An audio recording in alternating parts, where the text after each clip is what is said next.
ਸ੍ਰੀ ਵਾਹਿਗੁਰੂ ਆਦਿ ਪੁਰਖ ਕਰਤਾਰ ਕਰਨ ਕਾਰਨ ਸਭ ਆਪੇ ਸਰਬ ਰਹਿਓ ਭਰਪੂਰ ਸਗਲ ਘਟ ਰਹਿਓ ਵਿਆਪੇ। ਵਿਆਪਤ ਦੇਖੀਐ ਜਗਤ ਜਾਣੈ ਕੌਣ ਤੇਰੀ ਗਤ। ਸਰਬ ਕੀ ਰਖਿਆ ਕਰੈ ਆਪੇ ਹਰ ਪਤ ਅਵਿਨਾਸੀ ਅਵਗਤ ਆਪੇ ਆਪ ਉਤਪਤ। ਏਕੈ ਤੂੰ ਹੀ ਏਕੈ ਅਨ ਨਾਹੀ ਤੁਮ ਪਤ। ਹਰਿਅੰਤ ਨਾਹੀ ਪਾਰਾਵਾਰ ਕੌਣ ਹੈ ਕਰੈ ਵਿਚਾਰ। ਜਗਤ ਪਿਤਾ ਹੈ ਸਰਬ ਪ੍ਰਾਣ ਕੋ ਆਧਾਰ। ਜਨ ਨਾਨਕ ਭਗਤ ਦਰ ਤੁਲ ਬ੍ਰਹਮ ਸੰਸਰ। ਏਕ ਜਿਹੀ ਕਿਆ ਬਖਾਨੈ ਹਾਂ ਕੇ ਬਲ ਬਲ ਬਲ ਬਲ ਸਦ ਬਲਿਹਾਰ। ਸਤਨਾਮ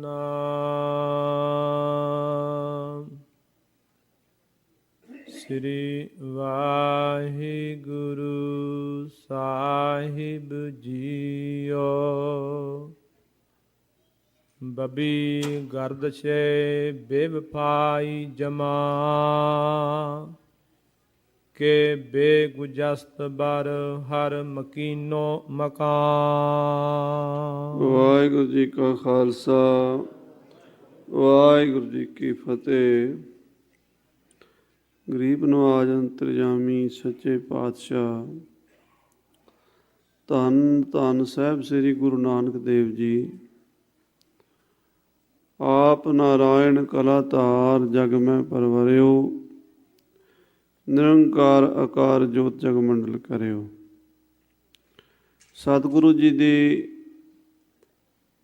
ਗੁਰੂ ਨਾਨਕ ਸਾਹਿਬ ਜੀ ਦੀ ਇਸ ਸੰਸਾਰ 'ਤੇ ਬੜੀ ਵੱਡੀ ਬਖਸ਼ਿਸ਼ ਕਿਰਪਾ ਹੋਈ ਕਿ ਮਹਾਰਾਜ ਅਵਤਾਰ ਧਾਰ ਕੇ ਆਏ, ਧਰਤੀ ਦੀ ਪੁਕਾਰ ਸੁਣੀ ਪੁਕਾਰ ਦਤਾਰ ਪ੍ਰਭ ਗੁਰੂ ਨਾਨਕ ਜਗ ਮਾਹਿ ਪਠਾਇਆ। ਗੁਰੂ ਨਾਨਕ ਸਾਹਿਬ ਜੀ ਨੇ ਕਿਰਪਾ ਕਰਕੇ 10 ਜਾਮੇ ਧਾਰੇ ਔਰ 10 ਜਾਮਿਆਂ 'ਚ ਗੁਰੂ ਨਾਨਕ ਦੀ ਜੋਤ ਇੱਕੋ ਹੀ ਵਰਤੀ ਹੈ। ਜੋਤਾਂ ਨਹੀਂ ਬਦਲੀਆਂ, ਜਾਮੇ ਬਦਲੇ ਹਨ। ਗੁਰੂ ਗ੍ਰੰਥ ਸਾਹਿਬ ਮਹਾਰਾਜ 'ਚ ਲਿਖਿਆ ਹੈ, ਇੱਕ ਵਾਰੀ ਨਹੀਂ ਬਹੁਤ ਵਾਰੀ ਲਿਖਿਆ ਹੈ,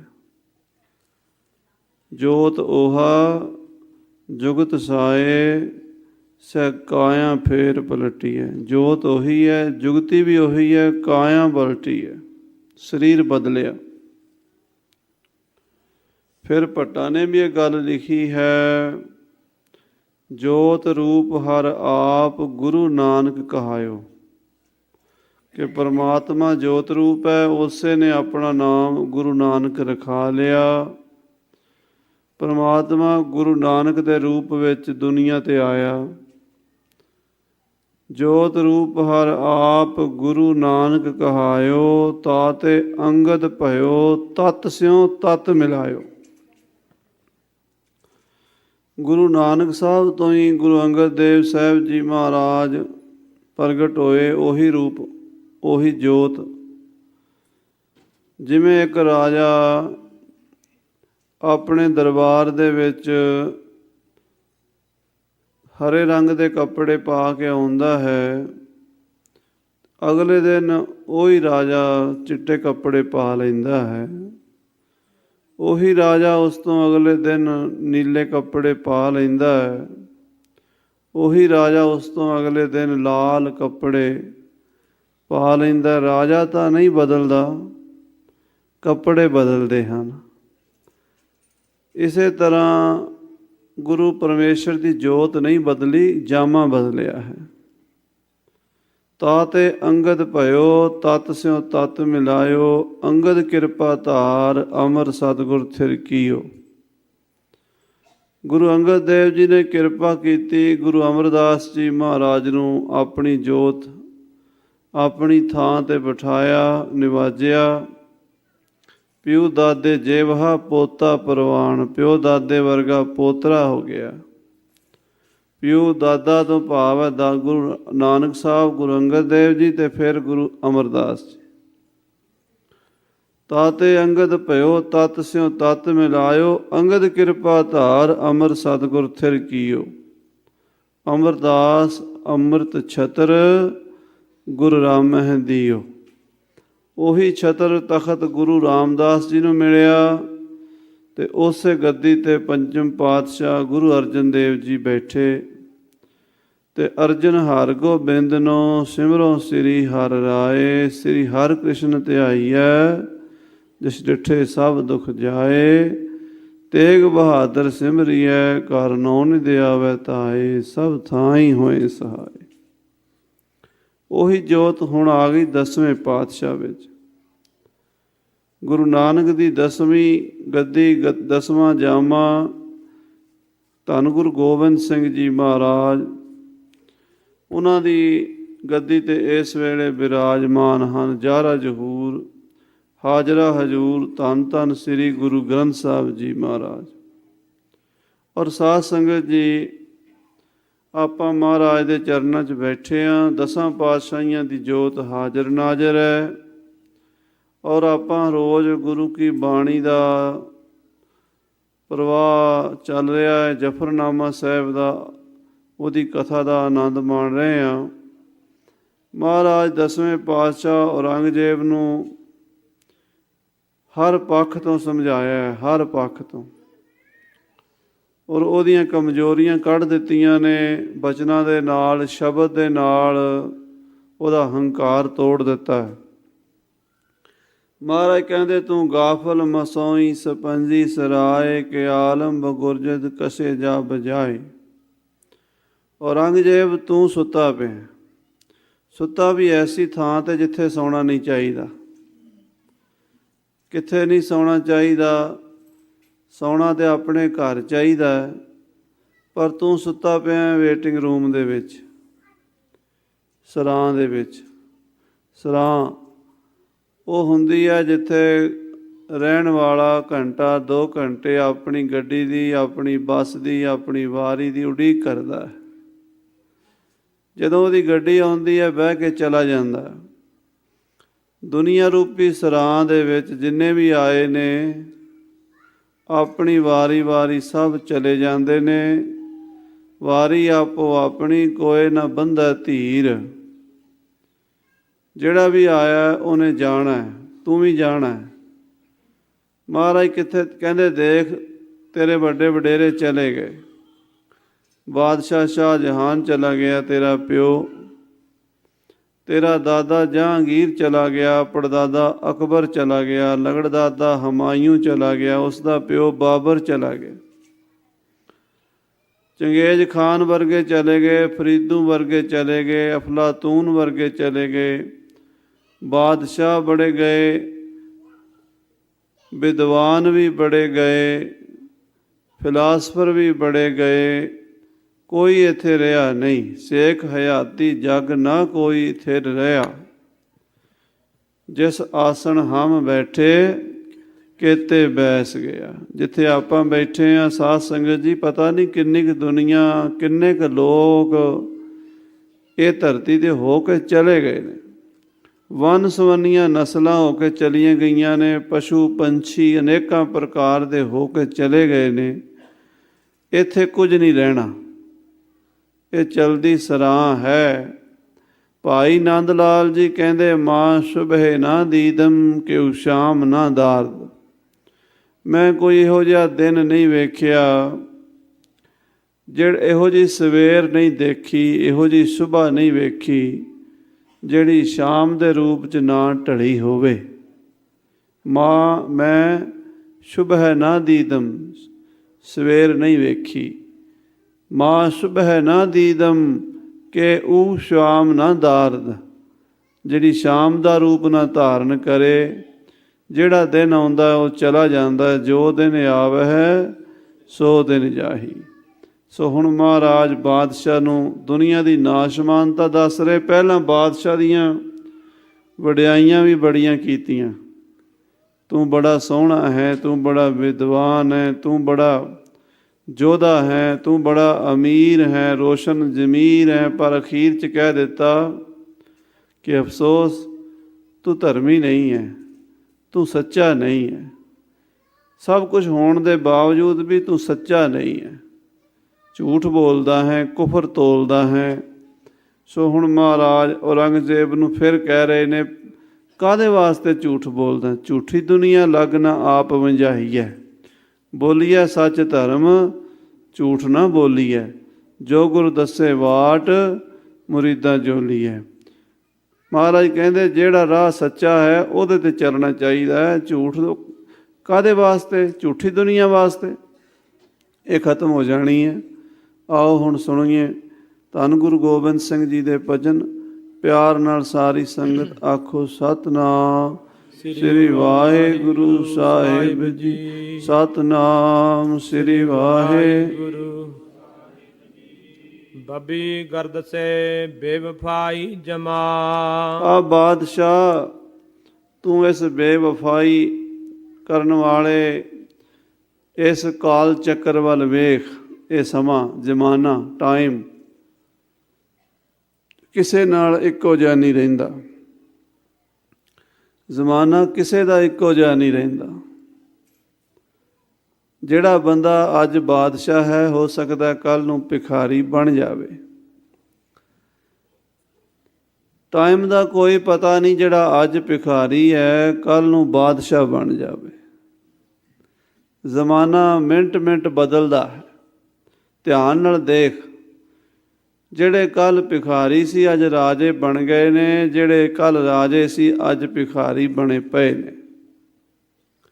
ਜਿੱਥੇ ਕੱਲ੍ਹ ਨਦੀਆਂ ਵਗਦੀਆਂ ਸੀ ਅੱਜ ਟਿੱਬੇ ਬਣੇ ਹੋਏ ਨੇ, ਜਿੱਥੇ ਕੱਲ੍ਹ ਟਿੱਬੇ ਹੁੰਦੇ ਸੀ ਅੱਜ ਨਦੀਆਂ ਵਗ ਰਹੀਆਂ ਨੇ। ਨਦੀਆਂ ਵਿੱਚ ਟਿੱਬੇ ਦੇ ਖਾਲੇ, ਥਲੀ ਕਰੇ ਅਸਗਾ, ਕੀੜਾ ਥਾਪ ਦੇ ਪਾਤਸ਼ਾਹੀ, ਲਸ਼ਕਰ ਕਰੇ ਸਵਾ। ਟਾਈਮ ਦੀਆਂ ਖੇਡਾਂ ਨੇ, ਸਮੇਂ ਸਮੇਂ ਦੀ ਗੱਲ ਹੈ।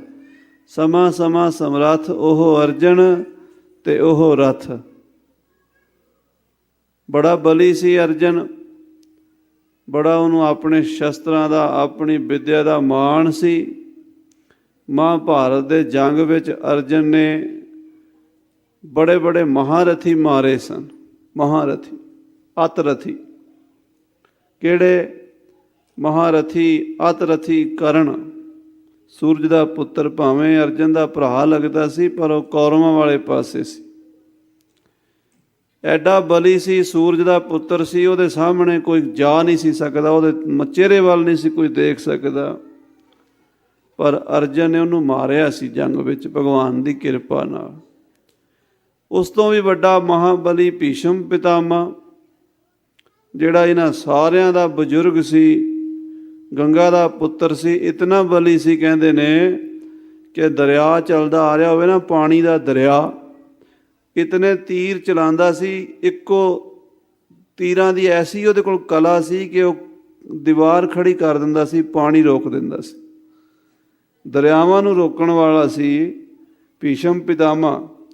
ਮਹਾਰਾਜ ਦੀ ਬਾਣੀ ਵਿੱਚ ਵੀ ਆਇਆ ਗੰਗੇਵ ਪਿਤਾਮਾ, ਭੱਟਾਂ ਦੇ ਸਵਈਆਂ ਵਿੱਚ। ਉਹ ਜਿਹੜਾ ਇਤਨਾ ਬਲੀ ਸੀ, ਯੋਧਾ ਸੀ, ਉਹ ਵੀ ਅਰਜਨ ਨੇ ਮਾਰਿਆ। ਫਿਰ ਦਰੋਣਾਚਾਰਿਆ ਸ਼ਸਤਰ ਵਿੱਦਿਆ ਦਾ ਗੁਰੂ ਸੀ, ਧਨੁਰ ਵਿੱਦਿਆ ਦਾ ਟੀਚਰ ਸੀ, ਉਹਨੂੰ ਵੀ ਮਾਰਿਆ। ਹੋਰ ਬੜੇ ਬੜੇ ਯੋਧੇ ਜਿੱਤੇ। ਅਰਜਨ ਨੂੰ ਅਭਿਮਾਨ ਸੀ, ਮੇਰੇ ਵਰਗਾ ਕੋਈ ਸੂਰਮਾ ਨਹੀਂ। ਸਮਾਂ ਆਇਆ, ਦਵਾਰਕਾਪੁਰੀ ਦੇ ਵਿੱਚੋਂ ਭਗਵਾਨ ਸ਼੍ਰੀ ਕ੍ਰਿਸ਼ਨ ਜੀ ਨੇ ਆਪਣੀਆਂ ਰਾਣੀਆਂ ਗੋਪੀਆਂ ਅਰਜਨ ਦੇ ਪਹਿਰੇ ਵਿੱਚ ਭੇਜ ਦਿੱਤੀਆਂ, ਜਾ ਮਹਾਰਾਜ ਯੁਧਿਸ਼ਟਰ ਕੋਲ ਲੈ ਜਾ, ਅਸੀਂ ਆਪਣੀ ਲੀਲਾ ਸਮਾਪਤ ਕਰ ਲੈਣੀ ਹੈ, ਇਹ ਵਿਚਾਰੀਆਂ ਦੁਖੀ ਨਾ ਹੋਣ। ਅਸਲ 'ਚ ਲੀਲਾ ਹੀ ਕਰਨੀ ਸੀ ਉਹ। ਕਹਿੰਦੇ ਜਦੋਂ ਗੋਪੀਆਂ ਨੂੰ ਲੈ ਕੇ ਅਰਜਨ ਜਾ ਰਿਹਾ ਸੀ, ਉਹੀ ਅਰਜਨ ਜਿਹੜਾ ਕਿ ਮਹਾਰਥੀਆਂ ਤੇ ਅਥਰਥੀਆਂ ਨੂੰ ਮਾਰਦਾ ਸੀ, ਕਿਸੇ ਤੋਂ ਹਾਰਿਆ ਨਹੀਂ ਸੀ। ਰਸਤੇ 'ਚ ਭੀਲਾਂ ਨੇ ਘੇਰ ਲਿਆ, ਜੰਗਲੀ ਲੋਕਾਂ ਨੇ, ਆਦੀਵਾਸੀਆਂ ਨੇ, ਜਿਹੜੇ ਜੰਗਲਾਂ 'ਚ ਰਹਿੰਦੇ ਆ। ਉਹਨਾਂ ਨੇ ਉਹਦੇ ਕੋਲੋਂ ਉਹ 16,000 ਗੋਪੀਆਂ ਖੋਹ ਲਈਆਂ। ਨਾ ਉਹਦਾ ਰੱਥ ਕੁਝ ਕਰ ਸਕਿਆ ਤੇ ਨਾ ਉਹਦੇ ਕੁਝ ਤੀਰ ਕਰ ਸਕੇ। 10ਵੇਂ ਪਾਤਸ਼ਾਹ ਕਹਿੰਦੇ ਔਰੰਗਜ਼ੇਬ, ਇਹ ਨਾ ਸਮਝ ਵੀ ਅੱਜ ਤੂੰ ਬਾਦਸ਼ਾਹ ਹੈ, ਤੇਰੇ ਕੋਲ ਬੜੀਆਂ ਫੌਜਾਂ ਨੇ, ਬੜਾ ਖਜ਼ਾਨਾ ਹੈ, ਬੜੀ ਤਾਕਤ ਹੈ, ਕੋਈ ਪਤਾ ਨਹੀਂ ਕੱਲ੍ਹ ਨੂੰ ਕੀ ਹੋ ਜਾਣਾ। ਉਹ ਕੁਦਰਤ ਦੀਆਂ ਖੇਡਾਂ ਕੁਦਰਤ ਜਾਣਦੀ ਹੈ, ਕਾਦਰ ਜਾਣਦਾ ਹੈ, ਤੇਰੇ ਵੱਸ ਨਹੀਂ। ਤੂੰ ਕੁਝ ਨਾ ਆਪਣੇ ਆਪ ਨੂੰ ਸਮਝ। ਜਦੋਂ ਸਾਧ ਸੰਗਤ ਜੀ ਭਾਈ ਸੰਤੋਖ ਸਿੰਘ ਜੀ ਜ਼ਿਕਰ ਕਰਦੇ ਨੇ ਸੂਰਜ ਪ੍ਰਕਾਸ਼ ਵਿੱਚ,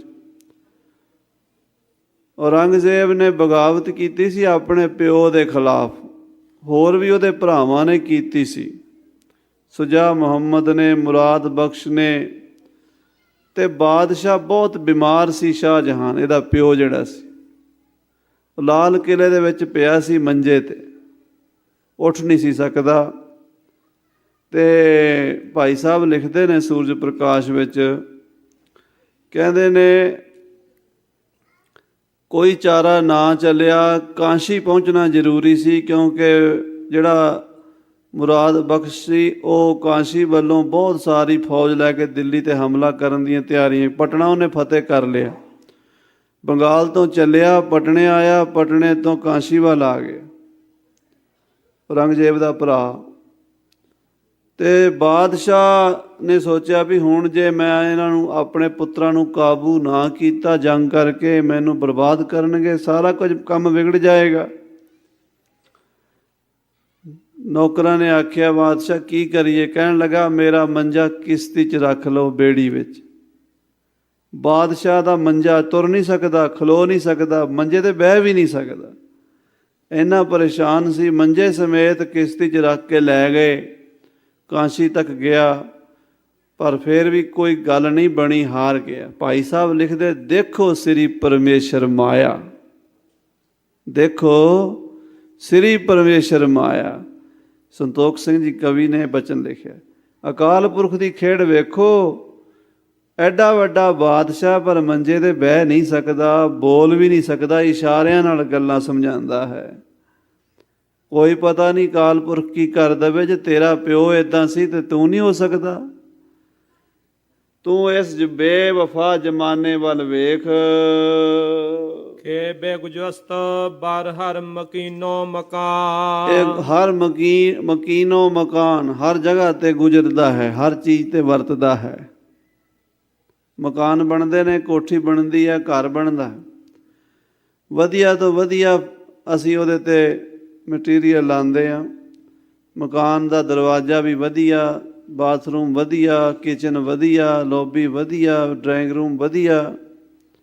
ਮਿਸਤਰੀ ਨੂੰ ਕਹਿੰਦੇ ਹਾਂ ਮਾੜੀ ਚੀਜ਼ ਨਹੀਂ ਲਾਣੀ, ਪੈਸਾ ਜਿੰਨਾ ਮਰਜ਼ੀ ਲੱਗ ਜਾਏ, ਵਧੀਆ ਸੋਹਣਾ ਰੰਗ ਰੋਗਨ ਕਰੀਦਾ ਹੈ, ਚੰਗੀ ਚੀਜ਼ ਬਣਾਈ ਦੀ ਹੈ, ਦੁਨੀਆ ਵੇਖੇ ਸਾਡਾ ਮਕਾਨ ਬੜਾ ਵਧੀਆ। ਟਾਈਮ ਉਸ ਮਕਾਨ ਦੀ ਹਾਲਤ ਐਸੀ ਕਰ ਦਿੰਦਾ, ਦੇਖਣ ਨੂੰ ਜੀਅ ਨਹੀਂ ਕਰਦਾ। ਟਾਈਮ ਆਉਂਦਾ 10 ਸਾਲ, 20 ਸਾਲ, 50 ਸਾਲ, ਕਿੰਨਾ ਚਿਰ ਸੋਹਣਾ ਰਹੇਗਾ? ਜਿੰਨਾ ਮਰਜ਼ੀ ਸੋਹਣਾ ਮਕਾਨ ਬਣਾ ਲਓ, ਇੱਕ ਦਿਨ ਪੁਰਾਣਾ ਹੋਵੇਗਾ। ਗੱਚ ਜੇ ਲੱਗਾ ਗਿੜਬੜੀ, ਸਖੀਏ ਧੌਲ ਹਰੀ, ਸੇ ਭੀ ਟਹਿੰਦੇ ਡਿੱਠ ਮੈਂ, ਮੁੰਦ ਨਾ ਗਰਭ ਥਣੀ। ਗੱਚ ਜੇ ਲੱਗਾ ਗਿੜਬੜੀ, ਗੱਚ ਕਹਿੰਦੇ ਨੇ ਚੂਨੇ ਨੂੰ। ਇੱਧਰ ਤਾਂ ਮਕਾਨ ਜਿਹੜੇ ਤੁਸੀਂ ਲੱਕੜ ਦੇ ਬਣਾਉਂਦੇ ਹੋ, ਇੰਡੀਆ ਵਿੱਚ ਚੂਨੇ ਦੇ ਮਕਾਨ ਛੋਟੀਆਂ ਇੱਟਾਂ ਨਾਲ ਚਿਣਾਏ ਜਾਂਦੇ ਸਨ ਪੁਰਾਣੇ ਹਜ਼ਾਰ ਸਾਲ, 2-2 ਹਜ਼ਾਰ ਸਾਲ ਖੜੇ ਰਹਿਣ, ਇਹੋ ਜਿਹੇ ਮਕਾਨ ਤਿਆਰ ਕੀਤੇ ਜਾਂਦੇ ਸਨ, ਪਰ ਉਹ ਵੀ ਢਹਿ ਜਾਂਦੇ ਸਨ। ਮਹਾਰਾਜ ਕਹਿੰਦੇ ਸੇ ਭੀ ਟਹਿੰਦੇ ਡਿੱਠ ਮੈਂ ਵੇਖੇ ਨੇ। ਬਠਿੰਡੇ ਦਾ ਕਿਲ੍ਹਾ ਸਾਧ ਸੰਗਤ ਜੀ ਅੱਜ ਤੋਂ 1000 ਸਾਲ ਪਹਿਲਾਂ ਬਣਿਆ ਸੀ। ਅੱਜ ਤੋਂ 300 ਸਾਲ ਪਹਿਲਾਂ ਗੁਰੂ ਗੋਬਿੰਦ ਸਿੰਘ ਸਾਹਿਬ ਜੀ ਨੂੰ ਸਿੰਘਾਂ ਨੇ ਆਖਿਆ ਸੀ, ਮਹਾਰਾਜ ਸਭ ਤੋਂ ਪੁਰਾਣਾ ਬਠਿੰਡੇ ਦਾ ਕਿਲ੍ਹਾ ਅਸੀਂ ਵੇਖਣਾ ਚਾਹੁੰਦੇ ਹਾਂ। ਜਦੋਂ ਮਹਾਰਾਜ ਗਏ ਸਨ ਉਦੋਂ ਵੀ ਉਹ ਬਹੁਤਾ ਢਹਿ ਚੁੱਕਾ ਸੀ, ਹੁਣ ਬਹੁਤਾ ਹੀ ਢਹਿ ਚੁੱਕਾ। ਕੁਝ ਦੁਬਾਰਾ ਬਣਾਏ ਗਏ ਉਹਦੇ ਹਿੱਸੇ ਵੀ ਯਾਦਗਾਰ ਵਜੋਂ। ਕਹਿਣ ਦਾ ਭਾਵ ਹੈ ਵੀ ਵੱਡੇ ਵੱਡੇ ਕਿਲ੍ਹੇ, ਵੱਡੇ ਵੱਡੇ ਮਕਾਨ, ਵੱਡੀਆਂ ਵੱਡੀਆਂ ਬਸਤੀਆਂ ਉਜੜ ਜਾਂਦੀਆਂ ਨੇ, ਸਮਾਂ ਕਿਸੇ ਚੀਜ਼ ਨੂੰ ਨਹੀਂ ਰਹਿਣ ਦਿੰਦਾ। ਤੂੰ ਗਰ ਜਬਰ ਆਜਿਜ ਖਰਾਸੀ ਮਕੋਨ। ਮਹਾਰਾਜ ਕਹਿੰਦੇ ਜੇ ਤੂੰ ਤਾਕਤਵਾਰ ਹੈ, ਜ਼ਬਰਦਸਤ ਹੈ, ਤੇਰੇ ਕੋਲ ਤਾਕਤ ਹੈ, ਸ਼ਕਤੀ ਹੈ, ਜ਼ਬਰ ਤਾਂ ਹੈ ਪਰ ਜ਼ਾਬਰ ਨਾ ਬਣ। ਤੂੰ ਗਰੀਬਾਂ ਨੂੰ, ਦੁਖੀਆਂ ਨੂੰ ਹੋਰ ਦੁੱਖ ਨਾ ਦੇ। ਰੱਬ ਨੇ ਤਾਕਤ ਦਿੱਤੀ ਭਲਾ ਕਰਨ ਵਾਸਤੇ, ਸੋ ਭਲਾ ਕਰ। ਖਸਮਰਾ ਬਾਤਿਸ਼ੈ ਤਰਾਸ਼ੀ ਮਕੁਨ। ਤੂੰ ਝੂਠੀਆਂ ਕਸਮਾਂ ਖਾ ਖਾ ਕੇ, ਕਸਮਾਂ ਦੇ ਤੇਸੇ ਨਾਲ, ਤੇਸਾ ਫਾਰਸੀ ਦਾ ਸ਼ਬਦ ਹੈ, ਉਹਦਾ ਅਰਥ ਹੈ ਤਰਾਸਣਾ, ਕੱਟਣਾ। ਪੰਜਾਬ ਦੇ ਵਿੱਚ ਤਰਖਾਣਾ ਦੀ ਹੱਟੀ ਦੁਕਾਨ 'ਤੇ, ਤਰਖਾਣਾ ਦੇ ਕਾਰਖਾਨੇ 'ਚ ਤੁਸੀਂ ਦੇਖਿਆ ਹੋਣਾ, ਉਹ ਜਿਹਦੇ ਨਾਲ ਲੱਕੜ ਨੂੰ ਛਿਲਦੇ ਨੇ ਉਹਨੂੰ ਤੇਸਾ ਕਹਿੰਦੇ ਨੇ। ਮਤਲਬ ਹੈ ਤਰਾਸ਼ ਦੇਣਾ, ਕੱਟ ਦੇਣਾ, ਵੱਢ ਦੇਣਾ। ਔਰੰਗਜ਼ੇਬ, ਤੂੰ ਕਸਮਾਂ ਦਾ ਤੇਸਾ ਪਕੜਿਆ ਹੋਇਆ ਹੈ, ਕਸਮਾਂ ਦਾ, ਝੂਠੀਆਂ ਸਹੁੰਆਂ ਦਾ, ਅਤੇ ਉਹਦੇ ਨਾਲ ਤੂੰ ਗਰੀਬਾਂ ਨੂੰ, ਨਿਤਾਣਿਆਂ ਨੂੰ, ਨਿਮਾਣਿਆਂ ਨੂੰ ਛਿੱਲਣ ਲੱਗਾ ਹੋਇਆ, ਵੱਢਣ ਲੱਗਾ ਹੋਇਆ, ਟੁੱਕਣ ਲੱਗਾ ਹੋਇਆ। ਇਹ ਵੱਢ ਕੱਟ ਬੰਦ ਕਰ ਦੇ, ਇਹ ਜ਼ੁਲਮ ਬੰਦ ਕਰ ਦੇ, ਇਹ ਤੇਰੇ ਵਾਸਤੇ ਚੰਗਾ ਨਹੀਂ। ਰੱਬ ਨੇ ਤਾਕਤ ਦਿੱਤੀ ਸੀ ਭਲਾ ਕਰਨ ਲਈ, ਪਰ ਤੂੰ ਬੁਰੇ ਲਈ ਵਰਤ ਰਿਹਾ ਹੈ। ਹਕ ਯਾਰ ਬਾਸਦ ਚੇ ਦੁਸ਼ਮਨ ਕੋ ਨੰਦ। ਇਹ ਔਰੰਗਜ਼ੇਬ, ਜੇ ਹਕ ਯਾਰ ਬਾਸ਼ਦ, ਹਕ ਮੈਨੇ ਸੱਚਾ ਵਾਹਿਗੁਰੂ ਪਰਮਾਤਮਾ ਅਕਾਲ ਪੁਰਖ ਅੱਲਾਹ ਤਾਲਾ, ਜਿਹਦਾ ਯਾਰ ਬਾਸ਼ਦ ਯਾਰ ਹੋਵੇ, ਯਾਨੀ ਜਿਹੜੇ ਬੰਦੇ ਦਾ ਰੱਬ ਯਾਰ ਹੋਵੇ, ਜਿਹੜੇ ਬੰਦੇ ਦਾ ਰੱਬ ਸਿਰ ਦੇ ਉੱਤੇ ਮਿਹਰਬਾਨ ਹੋਵੇ, ਜੇ ਦੁਸ਼ਮਨ ਕੁਨਦ, ਦੁਸ਼ਮਣ ਉਹਦਾ ਕੀ ਵਿਗਾੜ ਸਕਦੇ। ਮੇਰੇ ਵੱਲ ਮੇਰਾ ਵਾਹਿਗੁਰੂ ਹੈ, ਤੇਰੇ ਵੱਲ ਤੇਰੀਆਂ ਫੌਜਾਂ ਹਨ, ਸਵਾਜੋ ਸਮਾਨ ਹੈ, ਤਾਕਤ ਹੈ, ਤੂੰ ਮੇਰਾ ਕੀ ਵਿਗਾੜ ਸਕਦਾ। ਤਾਕਤ ਤੇਰੇ ਕੋਲ ਬੇਸ਼ੱਕ ਜਿੰਨੀ ਮਰਜ਼ੀ ਹੈ, ਪਰ ਰੱਬ ਮੇਰੇ ਵੱਲ ਹੈ, ਮੇਰੇ ਨਾਲ ਹੈ, ਮੇਰਾ ਰਾਖਾ ਹੈ। ਅਗਰ ਦੁਸ਼ਮਨੀ ਰਾ ਬਾਸਦ ਤਨ ਕੋ ਨੰਦ। ਜੇ ਦੁਸ਼ਮਣੀ ਕਰੇਗਾ, ਦੁਸ਼ਮਣੀ ਕਰਕੇ ਤੂੰ ਮੇਰਾ ਕੀ ਵਿਗਾੜੇਗਾ। ਮੇਰਾ ਵਾਹਿਗੁਰੂ ਅਕਾਲ ਪੁਰਖ ਮੇਰੇ ਨਾਲ ਹੈ ਔਰ ਮੇਰਾ ਰਾਖਾ ਹੈ। ਖਸਮ ਦੁਸ਼ਮਨੀ ਗਰ ਹਜ਼ਾਰ ਆਵਰਦ। ਹਜ਼ਾਰਾਂ ਆਦਮੀ ਜੇ ਦੁਸ਼ਮਣੀ ਕਰਨ ਵਾਸਤੇ ਆ ਜਾਣ, ਲੱਖਾਂ ਵੈਰੀ ਚੜ੍ਹ ਕੇ ਆ ਜਾਣ, ਜਾਮ ਗੁਰੂ ਹੋਏ ਵੱਲ ਤਨਹਿ ਕਿਆ ਗਾਰਵ ਦਿਜੈ। ਜਾਮ ਗੁਰੂ ਹੋਏ ਵੱਲ ਲੱਖ ਬਾਹੀਂ ਕਿਆ ਕੀਜੈ। ਲੱਖਾਂ ਬਾਹਾਂ ਵੀ ਉਸ ਬੰਦੇ ਦਾ ਵਾਲ ਨਹੀਂ ਵਿੰਗਾ ਕਰ ਸਕਦੀਆਂ ਜਿਹਦੇ ਸਿਰ ਤੇ ਗੁਰੂ ਦਾ ਹੱਥ ਹੋਵੇ। ਸਿਰ ਉੱਪਰ ਠਾਡਾ ਗੁਰ ਸੂਰਾ, ਨਾਨਕ ਤਾ ਕੇ ਕਾਰਜ ਪੂਰਾ। ਖਸ਼ਮ ਦੁਸ਼ਮਨੀ ਗਰ ਹਜ਼ਾਰ ਆਵਰਦ। ਹਜ਼ਾਰਾਂ ਦੁਸ਼ਮਣ ਚੜ੍ਹ ਕੇ ਆ ਜਾਣ, ਨਾ ਯਕ ਮੁਵੈ ਔਰਾ ਆਜ਼ਾਰ ਆਵਰਦ। ਤਾਂ ਉਹ ਹਜ਼ਾਰਾਂ ਦੁਸ਼ਮਣ ਵੀ, ਲੱਖਾਂ ਦੁਸ਼ਮਣ ਵੀ ਇਕੱਠੇ ਹੋ ਕੇ ਔਰੰਗਜ਼ੇਬ ਉਸ ਬੰਦੇ ਦਾ ਇੱਕ ਮੂਏ ਕਹਿੰਦੇ ਨੇ ਵਾਲ ਨੂੰ, ਵਾਲ ਨਹੀਂ ਵਿੰਗਾ ਕਰ ਸਕਦੇ। ਨਾ ਯਕ ਮੂਏ ਔਰਾ ਆਜ਼ਾਰ ਆਵਰਦ। ਵਾਲ ਨਹੀਂ ਭੰਨ ਸਕਦੇ, ਵਾਲ ਨਹੀਂ ਤੋੜ ਸਕਦੇ। ਜਿਸ ਦਾ ਸਾਹਿਬ ਡਾਢਾ ਹੋਏ, ਇਸ ਨੂੰ ਮਾਰ ਨਾ ਸਕੈ ਕੋਏ। ਕੋਈ ਨਹੀਂ ਮਾਰ ਸਕਦਾ, ਕੋਈ ਨਹੀਂ ਦੁਸ਼ਮਣੀ ਨਿਭਾ ਸਕਦਾ, ਉਸ ਬੰਦੇ ਨਾਲ ਹਾਰ ਜਾਏਗਾ। ਔਰੰਗਜ਼ੇਬ, ਮੈਨੂੰ ਅਕਾਲ ਪੁਰਖ ਦਾ ਭਰੋਸਾ ਹੈ। ਇਹ ਬਚਨ ਕਹਿ ਕੇ ਗੁਰੂ ਸਾਹਿਬ ਹੁਣ ਜ਼ਫਰਨਾਮੇ ਦੀ ਸਮਾਪਤੀ ਕਰਨ ਲੱਗੇ। ਹੁਣ ਮਹਾਰਾਜ ਅਕਾਲ ਪੁਰਖ ਪਰਮਾਤਮਾ ਵਾਹਿਗੁਰੂ ਦਾ, ਉਸ ਪਰਮੇਸ਼ਰ ਦਾ ਉਹ ਜਸ ਗਾਇਨ ਕਰਦੇ ਨੇ ਜਿਹੜਾ ਉਹਨਾਂ ਨੇ ਆਪਣੀ ਬਾਣੀ 'ਚ ਹਰ ਥਾਂ 'ਤੇ ਕੀਤਾ। ਸਭ ਤੋਂ ਪਹਿਲਾਂ ਸ੍ਰੀ ਜਾਪ ਸਾਹਿਬ ਹੈ। ਸਾਰੇ ਅਕਾਲ ਪੁਰਖ ਦੇ ਕਰਮ ਨਾਮ ਵਰਣਨ ਕੀਤੇ ਹਨ।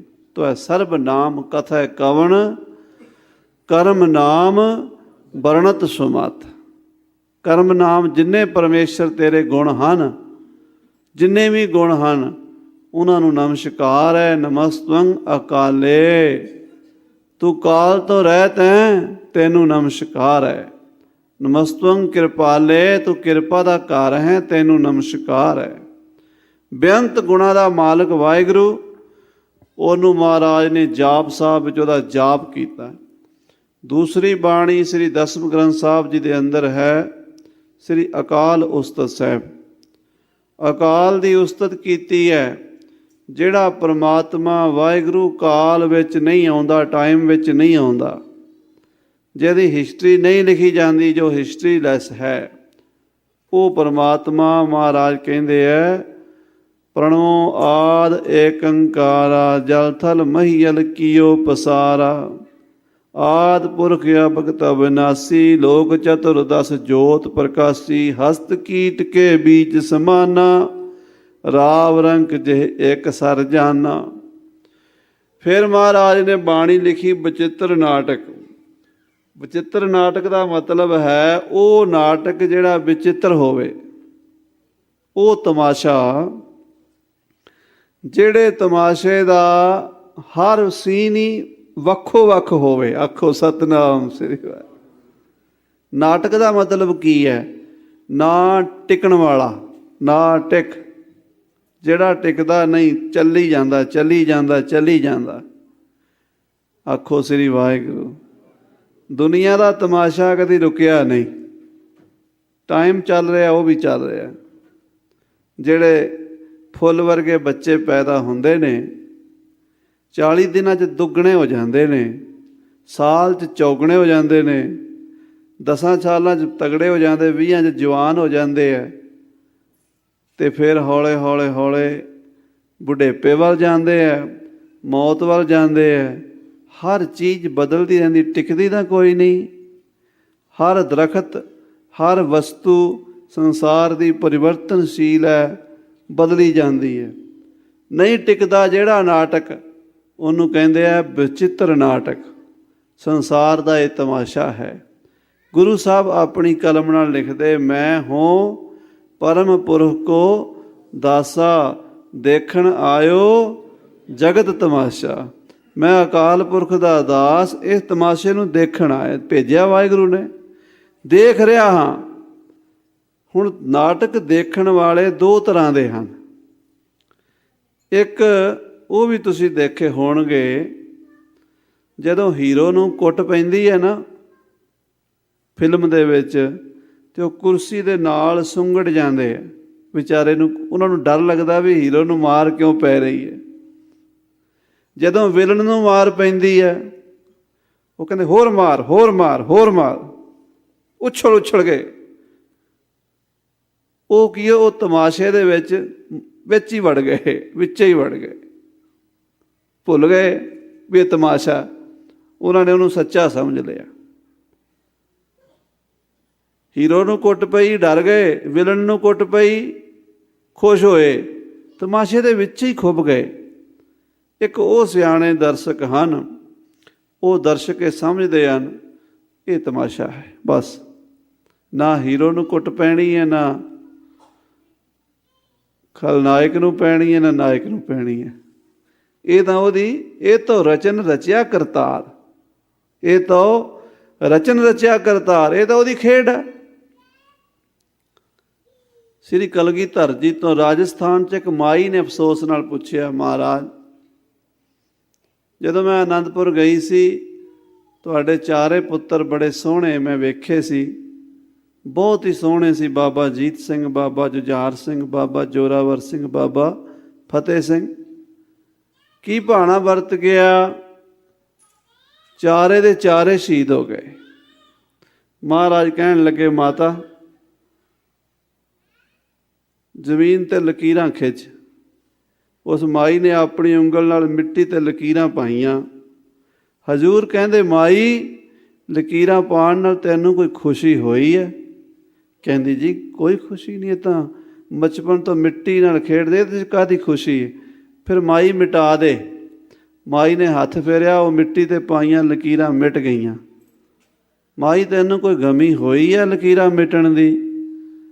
ਕਹਿਣ ਲੱਗੀ, ਮਹਾਰਾਜ ਲਕੀਰਾਂ ਮਿਟਣ ਦੀ ਕੀ ਗਮੀ ਹੋਣੀ ਹੈ? ਨਾ ਲਕੀਰਾਂ ਬਣਨ ਦੀ ਖੁਸ਼ੀ ਅਤੇ ਨਾ ਲਕੀਰਾਂ ਮਿਟਣ ਦੀ ਗਮੀ। ਹਜ਼ੂਰ ਕਹਿਣ ਲੱਗੇ, ਮਾਤਾ ਸਾਡੀ ਅਵਸਥਾ ਇਹੀ ਹੈ, ਸਾਹਿਬਜ਼ਾਦੇ ਪੈਦਾ ਹੋ ਗਏ, ਸਾਨੂੰ ਖੁਸ਼ੀ ਨਹੀਂ ਹੋਈ, ਸਾਹਿਬਜ਼ਾਦੇ ਸ਼ਹੀਦ ਹੋ ਗਏ, ਸਾਨੂੰ ਗਮੀ ਨਹੀਂ ਹੋਈ। ਜੋ ਨਰ ਦੁੱਖ ਮੈਂ ਦੁਖ ਨਹੀਂ ਮਾਨੈ, ਸੁਖ ਸਨੇਹ ਅਰ ਭੈ ਨਹੀਂ ਜਾਕੈ, ਕੰਚਨ ਮਾਟੀ ਮਾਨੈ। ਸਮ ਅਵਸਥਾ, ਮਹਾਰਾਜ 10ਵੇਂ ਪਾਤਸ਼ਾਹ ਵੀ ਤਮਾਸ਼ਾ ਦੇਖ ਰਹੇ ਨੇ, ਪਰ ਸਾਡੇ ਤਰ੍ਹਾਂ ਨਹੀਂ ਜਿਵੇਂ ਅਸੀਂ ਦੇਖਦੇ ਹਾਂ। ਅਸੀਂ ਦੇਖਦੇ ਹਾਂ ਵੀ ਫਿਲਮ ਦੇ ਵਿੱਚ ਹੀ ਵੜ ਜਾਂਦੇ ਹਾਂ, ਭੁੱਲ ਜਾਂਦੇ ਹਾਂ ਵੀ ਅਸੀਂ ਦੇਖਣ ਵਾਲੇ ਹਾਂ।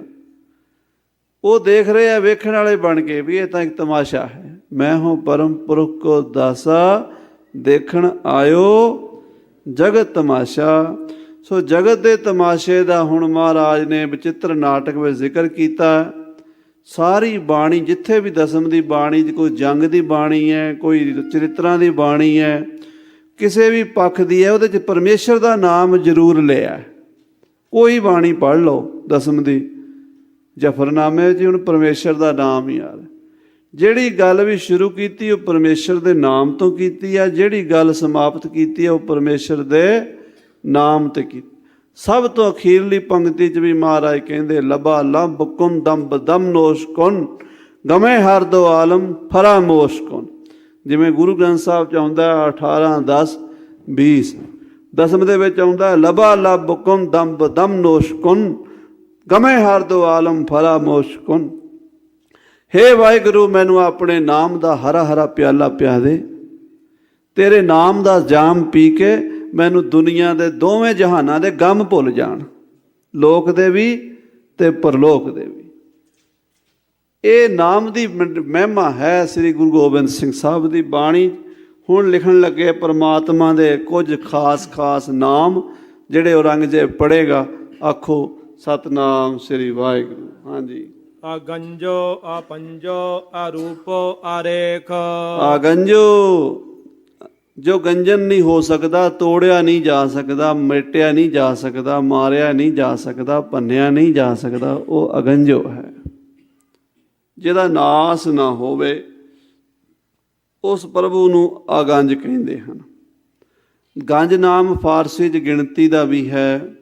ਜਿਹਦੀ ਗਿਣਤੀ ਮਿਣਤੀ ਨਾ ਹੋਵੇ ਉਹਨੂੰ ਵੀ ਅਗੰਜ ਕਹਿੰਦੇ ਹਨ। ਹੋਰ ਵੀ ਅਰਥ ਵਿਦਵਾਨਾਂ ਨੇ, ਸੰਪਰਦਾਇਆਂ ਨੇ ਕੀਤੇ। ਅਗ ਅੰਜ, ਜਿਹੜਾ ਪਰਮਾਤਮਾ ਪਾਪਾਂ ਨੂੰ ਨਾਸ ਕਰਨ ਵਾਲਾ ਹੈ, ਆਖੋ ਸਤਨਾਮ ਸ੍ਰੀ ਵਾਹਿਗੁਰੂ। ਜਿਹੜਾ ਅੱਗ ਤੇ ਪਾਣੀ ਨੂੰ ਪੈਦਾ ਕਰਨ ਵਾਲਾ ਹੈ, ਇੱਦਾਂ ਬੇਅੰਤ ਅਰਥ ਕੀਤੇ ਸੰਪਰਦਾਇ ਗਿਆਨੀ ਸਿੰਘਾਂ ਨੇ। ਸੋ ਪਰਮਾਤਮਾ ਅਗੰਜੋ ਹੈ, ਅਭੰਜੋ, ਜਿਹਨੂੰ ਭੰਨਿਆ ਨਹੀਂ ਜਾ ਸਕਦਾ। ਦੁਨੀਆ ਦੀ ਹਰ ਚੀਜ਼ ਭੰਨੀ ਜਾ ਸਕਦੀ ਹੈ। ਵੱਡੇ ਵੱਡੇ ਪਹਾੜ ਭੰਨ ਦਿੱਤੇ, ਵੱਡੀਆਂ ਵੱਡੀਆਂ ਚੀਜ਼ਾਂ ਭੰਨ ਦਿੱਤੀਆਂ ਇਨਸਾਨ ਨੇ, ਪਰ ਰੱਬ ਨੂੰ ਨਹੀਂ ਭੰਨ ਸਕਦਾ। ਉਹ ਅਭੰਜੋ ਹੈ। ਅਰੂਪੋ, ਉਹਦਾ ਕੋਈ ਰੂਪ ਨਹੀਂ। ਕਾਲਾ, ਗੋਰਾ, ਚਿੱਟਾ, ਇਹ ਰੰਗ ਰੂਪ ਉਹਦੇ ਨਹੀਂ ਹਨ। ਸਾਰਿਆਂ ਰੰਗਾਂ ਰੂਪਾਂ ਤੋਂ ਨਿਆਰਾ ਹੈ। ਚੱਕਰ ਚੇਨ ਅਰ ਬਰਨ, ਜਾਤ ਅਰ ਪਾਤ, ਨੈਣ ਜਿਹ ਰੂਪ ਰੰਗ ਅਰ ਰੇਖ ਭੇਖ ਕੋ ਕਹਿ ਨਾ ਸਕ। ਅਰੂਪੋ ਅਰੇਖ, ਰੇਖ ਕਹਿੰਦੇ ਜਿਹੜੀ ਹੱਥ ਦੀ ਇੱਥੇ ਰੇਖਾ ਹੁੰਦੀ ਹੈ, ਪੈਰਾਂ 'ਚ ਵੀ ਰੇਖਾ ਹੁੰਦੀ ਹੈ। ਅੰਗੂਠਿਆਂ ਦੀ ਰੇਖਾ ਸਰਕਾਰ ਨੋਟ ਰੱਖਦੀ ਅੱਜ ਕੱਲ੍ਹ। ਕਿਤੇ ਵੀ ਕਿਸੇ ਬੰਦੇ ਦੇ ਹੱਥਾਂ ਦੇ ਤੇ ਪੈਰਾਂ ਦੇ ਨਿਸ਼ਾਨ ਲਏ ਜਾਂਦੇ ਆ। ਅਕਾਲ ਪੁਰਖ ਦੇ ਹੱਥਾਂ ਦੇ ਤੇ ਪੈਰਾਂ ਦੇ ਨਿਸ਼ਾਨ ਕੋਈ ਨੋਟ ਨਹੀਂ ਕਰ ਸਕਦਾ। ਕੋਈ ਮਸ਼ੀਨ ਐਸੀ ਨਹੀਂ ਬਣੀ ਜਿਹੜਾ ਅਕਾਲ ਪੁਰਖ ਦੇ ਅੰਗੂਠੇ ਲਵਾ ਲਵੇ। ਆਖੋ ਸਤਨਾਮ ਸ੍ਰੀ ਵਾਹਿਗੁਰੂ। ਰੇਖਾ ਤੋਂ ਰਹਿਤ ਹੈ। ਹਾਂਜੀ। ਅਗਾਦੋ ਆਬਾਦੋ ਆ ਭਰਮੋ ਆਲੇਖ। ਅਗਾਧ ਕਹਿੰਦੇ ਆ ਡੂੰਘੇ ਨੂੰ, ਸਮੁੰਦਰ ਤੋਂ ਵੀ ਡੂੰਘਾ ਹੈ। ਸਮੁੰਦਰ ਤਾਂ ਸਾਧ ਸੰਗਤ ਜੀ ਅਕਾਲ ਪੁਰਖ ਦੇ ਗਿੱਟੇ ਗਿੱਟੇ ਆਉਂਦਾ ਹੈ। ਸਮੁੰਦਰ ਤਾਂ ਪਰਮੇਸ਼ਰ ਦੇ ਗਿੱਟੇ ਦੇ ਬਰਾਬਰ ਵੀ ਨਹੀਂ। ਬਲਕਿ ਇੱਕ ਜਗ੍ਹਾ 'ਤੇ ਤਾਂ ਸ੍ਰੀ ਗੁਰੂ ਗ੍ਰੰਥ ਸਾਹਿਬ ਵਿੱਚ ਭਗਤ ਨਾਮਦੇਵ ਜੀ ਲਿਖਦੇ ਹੈ, ਸ਼ਬਦ ਸਮੁੰਦ ਜਾਚੈ ਘੜਥਲੀ, ਸੋ ਐਸਾ ਰਾਜਾ ਸ੍ਰੀ ਨਰ ਹਰੀ। ਪਰਮਾਤਮਾ ਐਸਾ ਰਾਜਾ ਹੈ ਕਿ ਜਿਹੜੇ 7 ਸਮੁੰਦਰ ਨੇ, ਉਹ 7 ਸਮੁੰਦਰ ਉਹਦੀ ਕੜਵੰਜੀ ਦੇ ਬਰਾਬਰ ਵੀ ਨਹੀਂ। ਕੜਵੰਜੀ ਜਿਹੜੇ ਪੰਜਾਬ 'ਚੋਂ ਆਏ ਉਹਨਾਂ ਨੂੰ ਪਤਾ ਹੋਣਾ। ਪਹਿਲਾਂ ਆਪਾਂ ਘੜੇ ਰੱਖਦੇ ਸੀ ਨਾ ਮਿੱਟੀ ਦੇ ਘਰਾਂ ਵਿੱਚ, ਅਤੇ ਘੜੇ ਦੇ ਥੱਲੇ ਲੋਹੇ ਦੀ, ਵਾਹਿਗੁਰੂ, ਲੱਕੜ ਦੀ ਇੱਕ ਚੌਖੜ ਜਿਹੀ ਬਣਾਈ ਹੁੰਦੀ ਸੀ। ਉਹ ਜਿਹੜੀ ਚੌਖੜ ਹੁੰਦੀ ਸੀ ਉਹਦੇ 'ਤੇ ਘੜਾ ਟਿਕਿਆ ਰਹਿੰਦਾ ਸੀ, ਡਿੱਗਦਾ ਨਹੀਂ ਸੀ। ਉਹਦਾ ਬੈਲੈਂਸ ਬਣਿਆ ਰਹਿੰਦਾ ਸੀ ਘੜੇ ਦਾ। ਉਹਨੂੰ ਕਹਿੰਦੇ ਸੀ ਕੜਵੰਜੀ, ਤੇ ਘੜਥਲੀ ਵੀ ਕਹਿੰਦੇ, ਘੜ ਥਲੀ, ਘੜੇ ਦਾ ਥੱਲਾ, ਘੜਥਲੀ। ਗੁਰੂ ਗ੍ਰੰਥ ਸਾਹਿਬ 'ਚ ਘੜਥਲੀ ਸ਼ਬਦ ਹੈ। ਉਹ ਜਦੋਂ ਘੜੇ 'ਚੋਂ ਪਾਣੀ ਪਾਈਦਾ ਸੀ ਤਾਂ ਘੜੇ 'ਚੋਂ ਪਾਣੀ ਪਾਉਣ ਲੱਗਿਆਂ ਛਲਕਾ ਵੱਜ ਕੇ ਤੋਲਾ 2 ਤੋਲੇ ਪਾਣੀ, ਮਾਮੂਲੀ ਜਿਹਾ ਥੋੜ੍ਹਾ ਜਿਹਾ ਬੂੰਦ ਕੁ ਪਾਣੀ ਕੜਵੰਜੀ 'ਤੇ ਵੀ ਪੈ ਜਾਂਦਾ ਸੀ, ਜਾਂ ਥੋੜ੍ਹਾ ਘੜੇ 'ਚੋਂ ਸਿਮ ਕੇ ਵੀ ਥੋੜ੍ਹਾ ਥੋੜ੍ਹਾ ਉਹ ਕੜਵੰਜੀ ਗਿੱਲੀ ਹੋ ਜਾਂਦੀ ਸੀ। ਪਰ ਉਹਦੇ 'ਚੋਂ 95-99% ਪਾਣੀ ਬੰਦੇ ਪੀਂਦੇ ਸਨ, 1% ਘੜੇ ਦਾ ਪਾਣੀ ਕੜਵੰਜੀ ਨੂੰ ਛੂੰਹਦਾ ਸੀ। ਬਾਕੀ ਤਾਂ ਬੰਦਿਆਂ ਦੇ, ਲੋਕਾਂ ਦੇ ਕੰਮ ਆਉਂਦਾ। 1% ਅੱਧਾ % ਪਾਣੀ ਕੜਵੰਜੀ ਨੂੰ ਲੱਗਦਾ। ਜਿਹੜਾ ਮਹਾਰਾਜ ਅਕਾਲ ਪੁਰਖ ਪਰਮੇਸ਼ਰ ਐਡਾ ਵੱਡਾ ਕਿ ਆਹ ਜਿਹੜੇ 7 ਸਮੁੰਦਰ ਨੇ, ਇਹਦਾ ਅਕਾਲ ਪੁਰਖ ਦੀ ਕੜਵੰਜੀ ਵੀ ਗਿੱਲੀ ਨਹੀਂ ਕਰਦੇ। ਆਖੋ ਸਤਿਨਾਮ ਸ੍ਰੀ ਵਾਹਿਗੁਰੂ। ਸਪਤ ਸਮੁੰਦ ਜਾਚੈ ਘੜਥਲੀ, ਸੋ ਐਸਾ ਰਾਜਾ ਸ੍ਰੀ ਨਰਹਰੀ। ਇਹ ਗੁਰੂ ਗ੍ਰੰਥ ਸਾਹਿਬ 'ਚ ਭਗਤ ਨਾਮਦੇਵ ਜੀ ਸ਼ਾਇਦ ਮਲਾਰ ਰਾਗ ਵਿੱਚ ਬਚਨ ਕਹੇ। ਅਗਾਧੋ, ਵਾਹਿਗੁਰੂ ਬਹੁਤ ਡੂੰਘਾ ਹੈ, ਸਮੁੰਦਰ ਉਹਦੇ ਸਾਹਮਣੇ ਕੁਝ ਵੀ ਡੂੰਘਾ ਨਹੀਂ। ਹਾਂਜੀ, ਆਬਾਦੋ, ਜਿਹਦਾ ਬਾਦ ਨਾ ਹੋ ਸਕੇ। ਬਾਦ ਮੈਨੇ ਵੱਧ ਕਰ ਦੇਣਾ, ਮਾਰ ਦੇਣਾ, ਵੱਢ ਦੇਣਾ। ਪਰਮੇਸ਼ਰ ਦਾ ਵੱਧ ਨਹੀਂ ਹੁੰਦਾ। ਭਰਮੋ ਆਲੇਖ, ਉਹ ਭਰਮਾਂ ਤੋਂ ਰਹਿਤ ਹੈ। ਸੰਸਾਰ 'ਚ ਸਾਰਿਆਂ ਨੂੰ ਭਰਮ ਪੈ ਜਾਂਦੇ, ਪਰਮੇਸ਼ਰ ਨੂੰ ਭਰਮ ਨਹੀਂ ਪੈਂਦਾ। ਇੱਥੇ ਆਪਾਂ ਸਾਰੇ ਭਰਮ 'ਚ ਹੀ ਹਰ ਵੇਲੇ ਕੋਈ ਨਾ ਕੋਈ ਸ਼ੰਕਾ ਖੜਾ ਹੀ ਰਹਿੰਦਾ, ਕੁਐਸਚਨ ਮੱਥੇ 'ਤੇ ਬਣਿਆ ਹੀ ਰਹਿੰਦਾ ਵੀ ਕੀ ਬਣੇਗਾ, ਕੀ ਹੋਵੇਗਾ, ਕੀ ਕਰਾਂਗੇ, ਕਿੱਦਾਂ ਖਾਵਾਂਗੇ, ਕਿੱਦਾਂ ਪੀਵਾਂਗੇ, ਕਿੱਦਾਂ ਜੀਵਾਂਗੇ। ਅੱਜ ਤੱਕ ਤਾਂ ਵਧੀਆ, ਕੱਲ੍ਹ ਕੀ ਬਣੇਗਾ। ਪਰਮੇਸ਼ਰ ਨੂੰ ਇਹ ਕੋਈ ਚੱਕਰ ਨਹੀਂ ਹੈ। ਅਲੇਖ, ਉਹ ਲੇਖਾਂ 'ਚ ਨਹੀਂ ਆਉਂਦਾ, ਕਿਸੇ ਲੇਖੇ 'ਚ ਨਹੀਂ ਆਉਂਦਾ। ਲੇਖੇ ਬਾਝ ਅਲੱਖ, ਹਰ ਚੀਜ਼ ਦਾ ਹਿਸਾਬ ਕਿਤਾਬ ਹੋ ਸਕਦਾ, ਪਰਮੇਸ਼ਰ ਦਾ ਕੋਈ ਹਿਸਾਬ ਕਿਤਾਬ ਨਹੀਂ ਹੋ ਸਕਦਾ। ਹਾਂਜੀ, ਰਾਗੋ ਅਰੂਪ, ਉਹ ਰਾਗ ਤੋਂ ਮੋਹ ਤੋਂ ਰਹਿਤ ਹੈ। ਰਾਗ ਨਾਮ ਮੋਹ ਦਾ ਹੈ। ਸਾਧ ਸੰਗਤ ਜੀ, ਲਗਾਓ ਹੋਣਾ ਕਿਸੇ ਚੀਜ਼ ਨਾਲ, ਉਹਨੂੰ ਕਹਿੰਦੇ ਰਾਗ। ਜਿਹੜਾ ਗਾਇਆ ਜਾਂਦਾ ਇਹ ਵੀ ਰਾਗ, ਇਹ ਵੀ ਪਿਆਰ ਨਾਲ ਗਾਇਆ ਜਾਂਦਾ। ਰਾਗ ਪ੍ਰੇਮ ਨੂੰ ਵੀ ਕਹਿੰਦੇ ਆ, ਰਾਗ ਮੋਹ ਨੂੰ ਵੀ ਕਹਿੰਦੇ ਆ। ਮਹਾਰਾਜ ਅਕਾਲ ਪੁਰਖ ਮੋਹ ਮਾਇਆ ਤੋਂ ਸਭ ਤੋਂ ਵੱਖਰਾ ਹੈ। ਅਰਾਗੋ ਔਰ ਅਰੂਪੋ, ਉਹਦਾ ਰੂਪ ਕੋਈ ਨਹੀਂ ਹੈ। ਅਰੇਖੋ ਅਰੰਗ, ਰੇਖ ਤੋਂ ਵੀ ਰਹਿਤ ਹੈ, ਰੰਗਾਂ ਤੋਂ ਵੀ ਰਹਿਤ ਹੈ। ਅਜਨਮ ਅਬਰਨ, ਉਹ ਜਨਮ ਤੋਂ ਰਹਿਤ ਹੈ ਤੇ ਬਰਨ ਤੋਂ ਵੀ ਰਹਿਤ ਹੈ। ਅਪੂਤ ਅਪੰਗ, ਉਹ ਤੱਤਾਂ ਤੋਂ ਵੀ ਰਹਿਤ ਹੈ ਤੇ ਅਭੰਗ ਨਹੀਂ ਹੁੰਦਾ, ਭੰਗ ਨਹੀਂ ਹੁੰਦਾ, ਅਭੰਗ ਹੈ। ਅਛੇਦੋ ਅਭੇਦੋ, ਉਹ ਪਰਮਾਤਮਾ 'ਚ ਕੋਈ ਛੇਦ ਮੋਹਰੀ ਨਹੀਂ ਹੋ ਸਕਦੀ। ਕੋਈ ਵਰਮਾ, ਕੋਈ ਕਿਸੇ ਤਰ੍ਹਾਂ ਦਾ ਮਾਰ ਕੇ ਉਹਦੇ 'ਚੋਂ ਮੋਹਰੀ ਨਹੀਂ ਕਰ ਸਕਦਾ, ਛੇਦ ਨਹੀਂ ਕਰ ਸਕਦਾ। ਉਹ ਜੋਤ ਸਰੂਪ ਹੈ।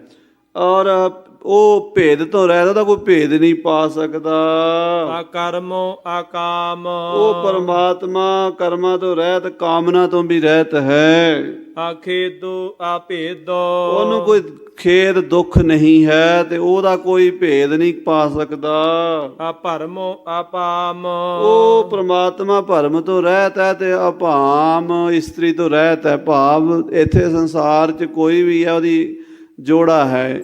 ਜਾਨਵਰ ਵੀ, ਨਰ ਮਾਦਾ, ਪਸ਼ੂ ਵੀ, ਪੰਛੀ ਵੀ, ਤਾਂ ਉਹ ਬੱਚੇ ਪੈਦਾ ਕਰ ਸਕਦੇ ਹੈ।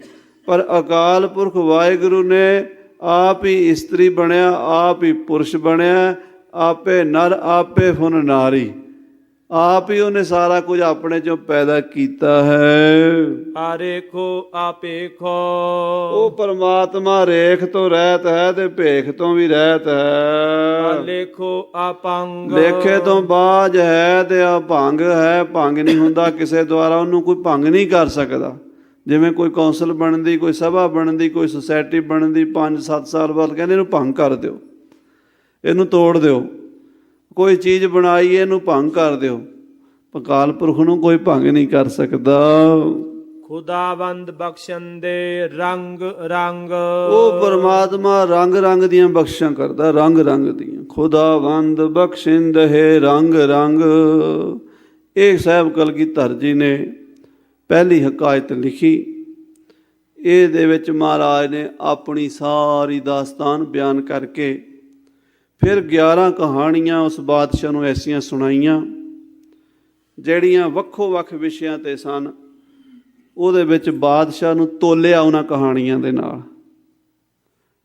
ਤੁਲਨਾ ਕੀਤੀ, ਤੂੰ ਕਿੱਥੇ ਖੜਾ ਹੈ ਤੇ ਆਹ ਦੇਖ ਕੌਣ ਕਿੱਥੇ ਖੜਾ ਹੈ। ਹਜ਼ੂਰ ਨੇ ਇੱਕ ਕਹਾਣੀ ਜਿਹੜੀ ਸੁਣਾਈ ਉਹ ਮਹਾਰਾਜਾ ਦਲੀਪ ਦੀ ਸੀ। ਮਾਨ ਧਾਤੇ ਦਾ ਪੁੱਤਰ ਸੂਰਜਵੰਸ਼ੀ ਰਾਜਾ ਮਾਨ ਧਾਤਾ ਹੋਇਆ, ਉਹਦੇ 4 ਪੁੱਤਰ ਸਨ।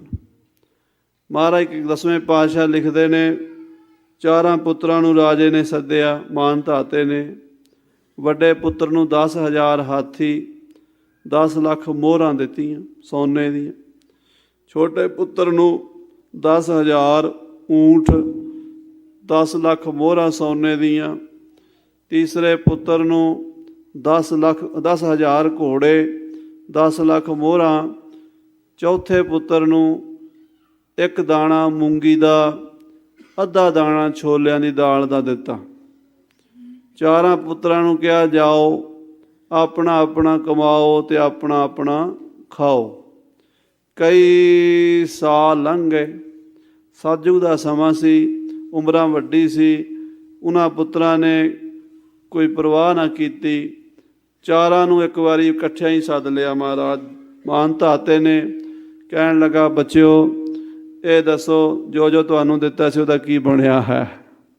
ਵੱਡੇ ਦੀ ਵਾਰੀ ਆਈ, ਉਹ ਕਹਿਣ ਲੱਗਾ ਤੁਸੀਂ ਮੈਨੂੰ 10,000 ਹਾਥੀ ਦਿੱਤੇ ਸੀ, ਕੁਝ ਹਾਥੀ ਬਿਮਾਰ ਹੋ ਗਏ, ਕੁਝ ਮਰ ਗਏ, ਕੁਝ ਜੰਗ ਦੇ ਵਿੱਚ ਕੰਮ ਆ ਗਏ, ਕੁਝ ਮੈਂ ਵੇਚ ਦਿੱਤੇ, ਜਿਹੜੀਆਂ ਤੁਸੀਂ ਮੋਹਰਾਂ ਦਿੱਤੀਆਂ ਸੀ ਉਹ ਵੀ ਮੈਂ ਖਾ ਪੀ ਲਈਆਂ। ਦੂਸਰੇ ਨੇ ਪੁੱਛਿਆ ਤੇਰੇ ਪੈਸਿਆਂ ਦਾ ਅਤੇ ਊਂਠਾਂ ਦਾ ਕੀ ਬਣਿਆ। ਉਹ ਕਹਿੰਦਾ ਕੁਝ ਊਂਠ ਮਰ ਗਏ, ਕੁਝ ਬਿਮਾਰ ਹੋ ਗਏ, ਕੁਝ ਵੇਚ ਦਿੱਤੇ, ਕੁਝ ਜੰਗ 'ਚ ਕੰਮ ਆ ਗਏ, ਮੋਹਰਾਂ ਖਾ ਪੀ ਲਈਆਂ। ਤੀਸਰੇ ਨੂੰ ਪੁੱਛਿਆ ਤੂੰ ਕੀ ਕੀਤਾ ਹੈ। ਉਹ ਕਹਿੰਦਾ ਮੈਂ ਘੋੜੇ ਕੁਝ ਜੰਗ 'ਚ ਮਰ ਗਏ, ਕੁਝ ਬਿਮਾਰ ਹੋ ਗਏ, ਕੁਝ ਵੇਚ ਦਿੱਤੇ, ਪੈਸੇ ਖਾ ਪੀ ਲਏ। ਚੌਥੇ ਨੂੰ ਪੁੱਛਿਆ ਤੈਨੂੰ ਮਿਲਿਆ ਸੀ ਮੂੰਗੀ ਦਾ ਦਾਣਾ ਅਤੇ ਅੱਧਾ ਛੋਲਿਆਂ ਦਾ ਦਾਣਾ, ਤੂੰ ਕੀ ਕੀਤਾ। ਚੌਥਾ ਕਹਿਣ ਲੱਗਾ ਪਿਤਾ ਜੀ ਜਿਹੜਾ ਤੁਸੀਂ ਦਿੱਤਾ ਸੀ ਮੂੰਗੀ ਦਾ ਦਾਣਾ ਉਹ ਮੈਂ ਬੀਜ ਦਿੱਤਾ ਸੀ ਜ਼ਮੀਨ ਦੇ ਵਿੱਚ, ਉਹਦੇ 'ਚੋਂ ਬਹੁਤ ਦਾਣੇ ਹੋਏ, ਅਤੇ ਜਿਹੜਾ ਮੈਨੂੰ ਤੁਸੀਂ ਅੱਧਾ ਦਾਣਾ ਦਿੱਤਾ ਸੀ ਛੋਲਿਆਂ ਦਾ ਉਹ ਮੈਂ ਕਿਸੇ ਦੁਕਾਨਦਾਰ ਨਾਲ ਸੌਦਾ ਕੀਤਾ ਵੀ 6 ਮਹੀਨਿਆਂ ਬਾਅਦ ਤੇਰਾ ਦਾਣਾ ਪੂਰਾ ਕਰ ਦਿਆਂਗਾ, ਅੱਧਾ ਰੱਖ ਲੈ ਅਤੇ ਮੈਨੂੰ ਪੂਰਾ ਦੇ ਦੇ, ਅੱਧਾ ਦਾਣਾ ਉਗਦਾ ਨਹੀਂ। ਉਹਨੇ ਮੈਨੂੰ ਪੂਰਾ ਦਾਣਾ ਦਿੱਤਾ ਵੀ 6 ਮਹੀਨਿਆਂ ਬਾਅਦ ਮਿਲ ਜਾਏਗਾ। ਉਹ ਦਾਣਾ ਮੈਂ ਜ਼ਮੀਨ 'ਚ ਬੀਜਿਆ ਛੋਲਿਆਂ ਦਾ, ਉਹਦੇ ਤੋਂ ਹੋਰ ਦਾਣੇ ਹੋਏ, ਹੋਰ ਹੋਏ। ਮੈਂ ਉਹਦੇ ਨਾਲ ਆਪਣਾ ਵਪਾਰ ਕਰਦਿਆਂ ਮੂੰਗੀ ਦਾਣੇ ਨਾਲ ਅਤੇ ਛੋਲਿਆਂ ਦੇ ਦਾਣੇ ਨਾਲ 10,000 ਹਾਥੀ ਖਰੀਦੇ, 10,000 ਊਂਠ ਖਰੀਦੇ, 10,000 ਘੋੜੇ ਖਰੀਦੇ ਅਤੇ ਮਹਾਰਾਜ ਮੂੰਗੀ ਦੇ ਨਾਲ ਮੈਂ ਇੱਕ ਸ਼ਹਿਰ ਵਸਾਇਆ, ਮੂੰਗੀ ਪਟਨਮ, ਸਾਊਥ ਇੰਡੀਆ ਵਿੱਚ ਹੈ ਮੂੰਗੀ ਪਟਨਮ ਸ਼ਹਿਰ ਵਸਾਇਆ। ਅਤੇ ਦੂਜਾ ਤੁਸੀਂ ਮੈਨੂੰ ਦਿੱਤਾ ਸੀ ਛੋਲਿਆਂ ਦਾ ਦਾਣਾ, ਉਹਦੇ ਨਾਲ ਮੈਂ ਦਿੱਲੀ ਸ਼ਹਿਰ ਵਸਾਇਆ, ਹਿੰਦੁਸਤਾਨ ਦੀ ਰਾਜਧਾਨੀ ਹੈ। ਮਹਾਰਾਜ 10ਵੇਂ ਪਾਤਸ਼ਾਹ ਕਹਿੰਦੇ ਔਰੰਗਜ਼ੇਬ ਦੇਖ, ਇੱਕ ਉਹ ਬੰਦਾ ਸੀ ਜਿਹਨੇ ਛੋਲਿਆਂ ਦੇ ਦਾਣੇ ਤੋਂ ਦਿੱਲੀ ਵਸਾਤੀ, ਦਾਲ ਦੇ ਦਾਣੇ ਤੋਂ। ਇੱਕ ਤੂੰ ਹੈ ਜਿਹੜਾ ਉੱਥੇ ਰਹਿ ਕੇ ਉਹਨੂੰ ਉਜਾੜ ਰਿਹਾ ਅਤੇ ਬਰਬਾਦ ਕਰ ਰਿਹਾ ਹੈ। ਇੱਦਾਂ ਦੀਆਂ ਉਹਨੂੰ ਕਹਾਣੀਆਂ ਸੁਣਾਈਆਂ, ਔਰਤਾਂ ਦੀਆਂ ਵੀ ਸੁਣਾਈਆਂ, ਚੰਗੀਆਂ ਬਹਾਦਰ ਔਰਤਾਂ ਦੀਆਂ ਵੀ ਸੁਣਾਈਆਂ ਅਤੇ ਬਦਕਾਰ ਤੋਂ ਬਦਕਾਰ ਔਰਤਾਂ ਦੀਆਂ ਵੀ ਸੁਣਾਈਆਂ, ਚੰਗੇ ਧਰਮੀ ਬੰਦਿਆਂ ਦੀਆਂ ਵੀ ਸੁਣਾਈਆਂ, ਭੈੜੇ ਬੰਦਿਆਂ ਦੀਆਂ ਵੀ ਸੁਣਾਈਆਂ। ਸਾਰੀਆਂ ਗੱਲਾਂ ਦਾ ਨਿਚੋੜ ਕੱਢਿਆ ਵੀ ਤੂੰ ਇਹਨਾਂ ਸਾਰਿਆਂ ਤੋਂ ਭੈੜਾ ਹੈ, ਤੂੰ ਇਹਨਾਂ ਦੇ ਸਾਹਮਣੇ ਕੁਝ ਵੀ ਨਹੀਂ ਹੈ। ਉਹ ਸਾਰੀਆਂ ਗੱਲਾਂ ਮਹਾਰਾਜ ਨੇ ਲਿਖ ਕੇ ਇੱਕ ਦਸਤਾਵੇਜ਼ ਤਿਆਰ ਕੀਤਾ। ਪਿੰਡ ਦੀਨੇ ਕਾਂਗੜ ਤੋਂ ਸਤਿਗੁਰਾਂ ਨੇ 2 ਸਿੰਘਾਂ ਨੂੰ ਤਿਆਰ ਕੀਤਾ, ਭਾਈ ਸਾਹਿਬ ਭਾਈ ਦਇਆ ਸਿੰਘ ਜੀ, ਭਾਈ ਸਾਹਿਬ ਭਾਈ ਧਰਮ ਸਿੰਘ ਜੀ। 5 ਪਿਆਰਿਆਂ ਦੇ ਮੋਢੀ ਸਿੰਘ ਸਨ ਦੋਵੇਂ ਹੀ। ਇਹਨਾਂ ਨੂੰ ਦੋਵਾਂ ਨੂੰ ਸਤਿਗੁਰਾਂ ਨੇ ਤੋਰਿਆ ਜਿਵੇਂ ਐਦੀ ਜਾਂਦੇ ਹਨ। ਉਹਨਾਂ ਦਿਨਾਂ 'ਚ ਐਦੀਏ ਜਿਹੜੇ ਹੁੰਦੇ ਸਨ ਬਾਦਸ਼ਾਹ ਦੇ, ਉਹ ਮੰਜੇ ਦੀ ਸਵਾਰੀ ਕਰਦੇ ਸਨ, ਘੋੜੇ ਦੀ ਸਵਾਰੀ ਨਹੀਂ, ਹਾਥੀ ਦੀ ਸਵਾਰੀ ਨਹੀਂ, ਪਾਲਕੀ ਦੀ ਸਵਾਰੀ ਨਹੀਂ, ਮੰਜੇ ਦੀ ਸਵਾਰੀ। ਮੰਜਾ ਵਿਛਾ ਰਹਿਣਾ, ਚਾਦਰ ਬਿਸਤਰਾ, ਉਹਦੇ ਉੱਤੇ ਬੈਠ ਜਾਣਾ ਚੌਂਕੜਾ ਮਾਰ ਕੇ। ਬਾਦਸ਼ਾਹ ਦੇ ਅਹਿਦੀਆਂ ਨੂੰ ਇੱਕ ਪਿੰਡ ਵਾਲੇ ਦੂਜੇ ਪਿੰਡ ਛੱਡ ਕੇ ਆਉਂਦੇ ਸਨ, ਦੂਜੇ ਪਿੰਡ ਵਾਲੇ ਤੀਜੇ ਪਿੰਡ ਛੱਡ ਆਉਂਦੇ ਸਨ। ਉਹ ਲੋਕਾਂ ਦੇ ਮੋਢਿਆਂ ਦੀ ਸਵਾਰੀ ਕਰਦੇ ਸਨ। ਪਾਤਸ਼ਾਹ ਨੇ ਆਖਿਆ ਸਾਡਾ ਅਹਿਦੀਆ ਵੀ ਇਸੇ ਤਰ੍ਹਾਂ ਹੀ ਜਾਏਗਾ। ਧੰਨ ਗੁਰੂ ਗੋਬਿੰਦ ਸਿੰਘ ਸਾਹਿਬ ਮਹਾਰਾਜ ਭਾਈ ਦਇਆ ਸਿੰਘ ਜੀ ਪਲੰਘੇ 'ਤੇ ਬੈਠ ਗਏ, ਭਾਈ ਧਰਮ ਸਿੰਘ ਜੀ ਨਾਲ ਤੁਰ ਪਏ ਅਤੇ ਦੀਨੇ ਕਾਂਗੜ ਤੋਂ ਸੰਗਤ ਨੇ ਮੰਜਾ ਚੁੱਕਿਆ। ਉਹ ਮੰਜਾ ਚੁੱਕ ਕੇ ਇੱਕ ਪਿੰਡ ਤੋਂ ਦੂਜੇ, ਦੂਜੇ ਤੋਂ ਤੀਜੇ, ਕਿੱਥੇ ਪਹੁੰਚ ਗਏ? ਦੱਖਣ ਦੇ ਵਿੱਚ ਔਰੰਗਾਬਾਦ ਸ਼ਹਿਰ, ਧਾਮਣੀ ਮਹੱਲਾ, ਉੱਥੇ ਉਦਾਸੀ ਸੰਤਾਂ ਦਾ ਡੇਰਾ ਸੀ, ਅੱਜ ਵੀ ਹੈ। ਅੱਜ ਵੀ ਉਸ ਉਦਾਸੀ ਸੰਤਾਂ ਦੇ ਡੇਰੇ 'ਚ ਸ੍ਰੀ ਗੁਰੂ ਗ੍ਰੰਥ ਸਾਹਿਬ ਦਾ ਪ੍ਰਕਾਸ਼ ਹੁੰਦਾ ਹੈ। ਔਰ ਉਹਦੇ ਸਾਹਮਣੇ ਭਾਈ ਦਇਆ ਸਿੰਘ ਦਾ ਗੁਰਦੁਆਰਾ, ਸਿਰਫ ਇੱਕ 20 ਫੁੱਟ ਦੀ ਗਲੀ ਦਾ ਹੀ ਫਰਕ ਹੈ। ਉੱਥੇ ਉਦਾਸੀ ਸੰਤਾਂ ਨੂੰ ਜਾ ਕੇ ਮਿਲੇ ਅਤੇ ਉੱਥੋਂ ਪਤਾ ਕੀਤਾ ਔਰੰਗਜ਼ੇਬ ਕਿੱਥੇ ਹੈ। 120 ਮੀਲ ਉੱਥੋਂ ਅਹਿਮਦਨਗਰ ਦੂਰ ਹੈ, ਉੱਥੇ ਔਰੰਗਜ਼ੇਬ ਠਹਿਰਿਆ ਹੋਇਆ ਸੀ। ਭਾਈ ਸਾਹਿਬ ਉੱਥੋਂ ਚੱਲ ਕੇ ਅਹਿਮਦਨਗਰ ਪਹੁੰਚੇ। ਬਾਦਸ਼ਾਹ ਔਰੰਗਜ਼ੇਬ ਨੂੰ ਮਿਲਣ ਵਾਸਤੇ ਉਹਨਾਂ ਨੇ ਬਹੁਤ ਹੀਲੇ ਕੀਤੇ, ਬਹੁਤ ਯਤਨ ਕੀਤੇ, ਪਰ ਬਾਦਸ਼ਾਹ ਦੇ ਬੰਦੇ ਜਿਹੜੇ ਮੁਖੀ ਦਰਬਾਰੀ ਬੰਦੇ ਸਨ, ਉਹਨਾਂ ਨੇ ਭਾਈ ਸਾਹਿਬ ਜੀ ਨੂੰ ਬਾਦਸ਼ਾਹ ਦੀ ਕਚਹਿਰੀ 'ਚ ਅੱਪੜ ਨਹੀਂ ਦਿੱਤਾ। ਅਖੀਰ ਭਾਈ ਸਾਹਿਬ ਨੇ ਅਰਦਾਸ ਕੀਤੀ ਸ੍ਰੀ ਕਲਗੀਧਰ ਮਹਾਰਾਜ ਸੱਚੇ ਪਾਤਸ਼ਾਹ ਜੀ ਦੇ ਚਰਨਾਂ ਵਿੱਚ ਕਿ ਗਰੀਬ ਨਵਾਜ਼ ਜਿਹੜੇ ਕੰਮ ਲਈ ਆਪ ਜੀ ਨੇ ਭੇਜਿਆ ਸੀ, ਉਹ ਕੰਮ ਨਹੀਂ ਹੋ ਰਿਹਾ, ਕਿਉਂਕਿ ਬਾਦਸ਼ਾਹ ਔਰੰਗਜ਼ੇਬ ਸਾਨੂੰ ਕਚਹਿਰੀ ਵਿੱਚ ਹੀ ਨਹੀਂ ਵੜਨ ਦਿੰਦਾ, ਉਹਦੀ ਕਚਹਿਰੀ ਦੇ ਬੰਦੇ ਹੀ ਸਾਨੂੰ ਨੇੜੇ ਨਹੀਂ ਲੱਗਣ ਦਿੰਦੇ।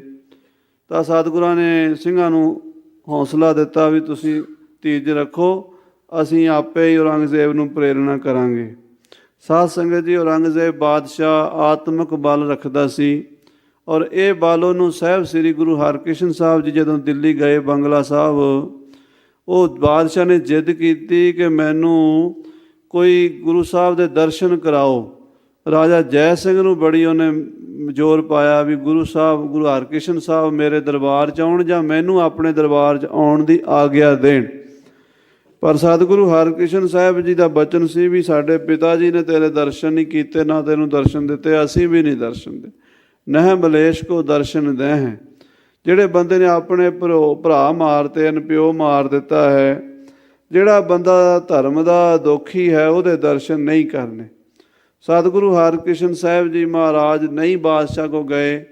ਬਾਦਸ਼ਾਹ ਨੇ ਬਾਰ-ਬਾਰ ਬੇਨਤੀਆਂ ਕੀਤੀਆਂ ਤਾਂ ਸਤਿਗੁਰਾਂ ਨੇ ਗੁਰੂ ਗ੍ਰੰਥ ਸਾਹਿਬ 'ਚੋਂ ਇੱਕ ਸ਼ਬਦ ਲਿਖ ਕੇ ਗੁਰੂ ਹਰਕ੍ਰਿਸ਼ਨ ਸਾਹਿਬ ਜੀ ਨੇ ਗੁਰਬਾਣੀ ਦਾ ਬਾਦਸ਼ਾਹ ਨੂੰ ਭੇਜਿਆ ਵੀ ਇਹ ਪੜ੍ਹ ਲੈ, ਤੈਨੂੰ ਜੋ ਚਾਹੀਦਾ ਮਿਲ ਜਾਏਗਾ। ਜਦੋਂ ਸੇਵਾਦਾਰਾਂ ਨੇ ਜਾ ਕੇ ਉਹ ਬਾਣੀ ਦਾ ਸ਼ਬਦ ਦਿੱਤਾ ਵੀ ਆ ਗੁਰੂ ਜੀ ਦੀ ਚਿੱਠੀ ਆਈ ਹੈ, ਉਹ ਕਹਿੰਦੇ ਕਿਉਂਕਿ ਗੁਰੂ ਸਾਹਿਬ ਦੀ ਸ਼ਕਤੀ ਨੂੰ ਜਾਣ ਚੁੱਕਾ ਸੀ। ਪਹਿਲਾਂ ਬਾਬਾ ਰਾਮ ਰਾਏ ਜੀ ਨੇ 372 ਕਰਾਮਾਤਾਂ ਦਿੱਲੀ 'ਚ ਦਿਖਾਈਆਂ, ਪ੍ਰਸਿੱਧ ਹਨ, ਬੜੀਆਂ ਸੂਰਜ ਪ੍ਰਕਾਸ਼ ਲਿਖੀਆਂ। ਉਹ ਵੱਡੇ ਸਨ, ਸਤਿਗੁਰਾਂ ਦੇ ਵੱਡੇ ਭਾਈ ਸਨ ਗੁਰੂ ਹਰਕ੍ਰਿਸ਼ਨ ਸਾਹਿਬ ਜੀ ਦੇ, ਉਹਨਾਂ ਦੀ ਸ਼ਕਤੀ ਤੋਂ ਵੀ ਪ੍ਰਭਾਵਿਤ ਸੀ ਬਹੁਤ। ਫਿਰ ਉਹਨੂੰ ਪਤਾ ਵੀ ਇਹ ਛੋਟੇ ਭਾਈ ਗੱਦੀ 'ਤੇ ਬੈਠੇ ਹੈ, ਅਤੇ ਦਿੱਲੀ ਸ਼ਹਿਰ 'ਚ ਚੇਚਕ ਦੀ ਬਿਮਾਰੀ ਬਹੁਤ ਫੈਲੀ ਹੋਈ ਸੀ, ਹੈਜਾ ਫੈਲਿਆ ਹੋਇਆ ਸੀ, ਬੰਦੇ ਬਹੁਤ ਮਰ ਰਹੇ ਸਨ। ਬਾਦਸ਼ਾਹ ਨੇ ਬੇਨਤੀ ਕੀਤੀ ਸੀ ਗੁਰੂ ਹਰਕ੍ਰਿਸ਼ਨ ਸਾਹਿਬ ਜੀ ਮਹਾਰਾਜ ਕਿਰਪਾ ਕਰੋ, ਦਿੱਲੀ ਸ਼ਹਿਰ ਬਚਾਓ। ਤਾਂ ਸਤਿਗੁਰੂ ਹਰਕ੍ਰਿਸ਼ਨ ਸਾਹਿਬ ਜੀ ਨੇ ਆਪਣੇ ਇਸ਼ਨਾਨ ਵਾਲਾ ਜਲ ਬਖਸ਼ਿਸ਼ ਕੀਤਾ ਸੀ, ਜਿਹੜਾ ਬੰਗਲਾ ਸਾਹਿਬ ਅੱਜ ਵੀ ਉਹ ਮਰਿਆਦਾ ਹੈ ਕਿ ਉੱਥੇ ਉਸ ਜਿਹੜਾ ਇਸ਼ਨਾਨ ਵਾਲਾ ਜਲ ਹੈ, ਉਹ ਰੋਗੀ, ਬਿਮਾਰ, ਦੁਖੀ ਕੋਈ ਵੀ ਛਕ ਲਵੇ, ਕਿਰਪਾ ਹੋ ਜਾਂਦੀ ਹੈ, ਦਿਨਾਂ ਵਿੱਚ ਹੀ ਤੰਦਰੁਸਤ ਹੋ ਜਾਂਦਾ। ਸੋ ਉਹ ਜਲ ਸਤਿਗੁਰੂ ਜੀ ਨੇ ਝਬੱਚੇ 'ਚ ਪਾ ਦਿੱਤਾ ਸੀ, ਜਿਹੜਾ ਵੀ ਚੂੜਾ ਛਕਦਾ ਸੀ ਉਹ ਹੀ ਰਾਜੀ ਹੋ ਜਾਂਦਾ ਸੀ। ਦਿੱਲੀ ਸਾਰੀ ਰਾਜੀ ਹੋ ਗਈ। ਬਾਦਸ਼ਾਹ ਔਰੰਗਜ਼ੇਬ ਨੂੰ ਮਹਿਸੂਸ ਹੋ ਗਿਆ ਕਿ ਬੜੀ ਮਹਾਨ ਸ਼ਕਤੀ ਦੇ ਮਾਲਕ ਹਨ, ਗੁਰੂ ਨਾਨਕ ਦੀ ਗੱਦੀ ਹੈ, ਇਸ ਕਰਕੇ ਦਰਸ਼ਨ ਕਰਨੇ ਚਾਹੀਦੇ।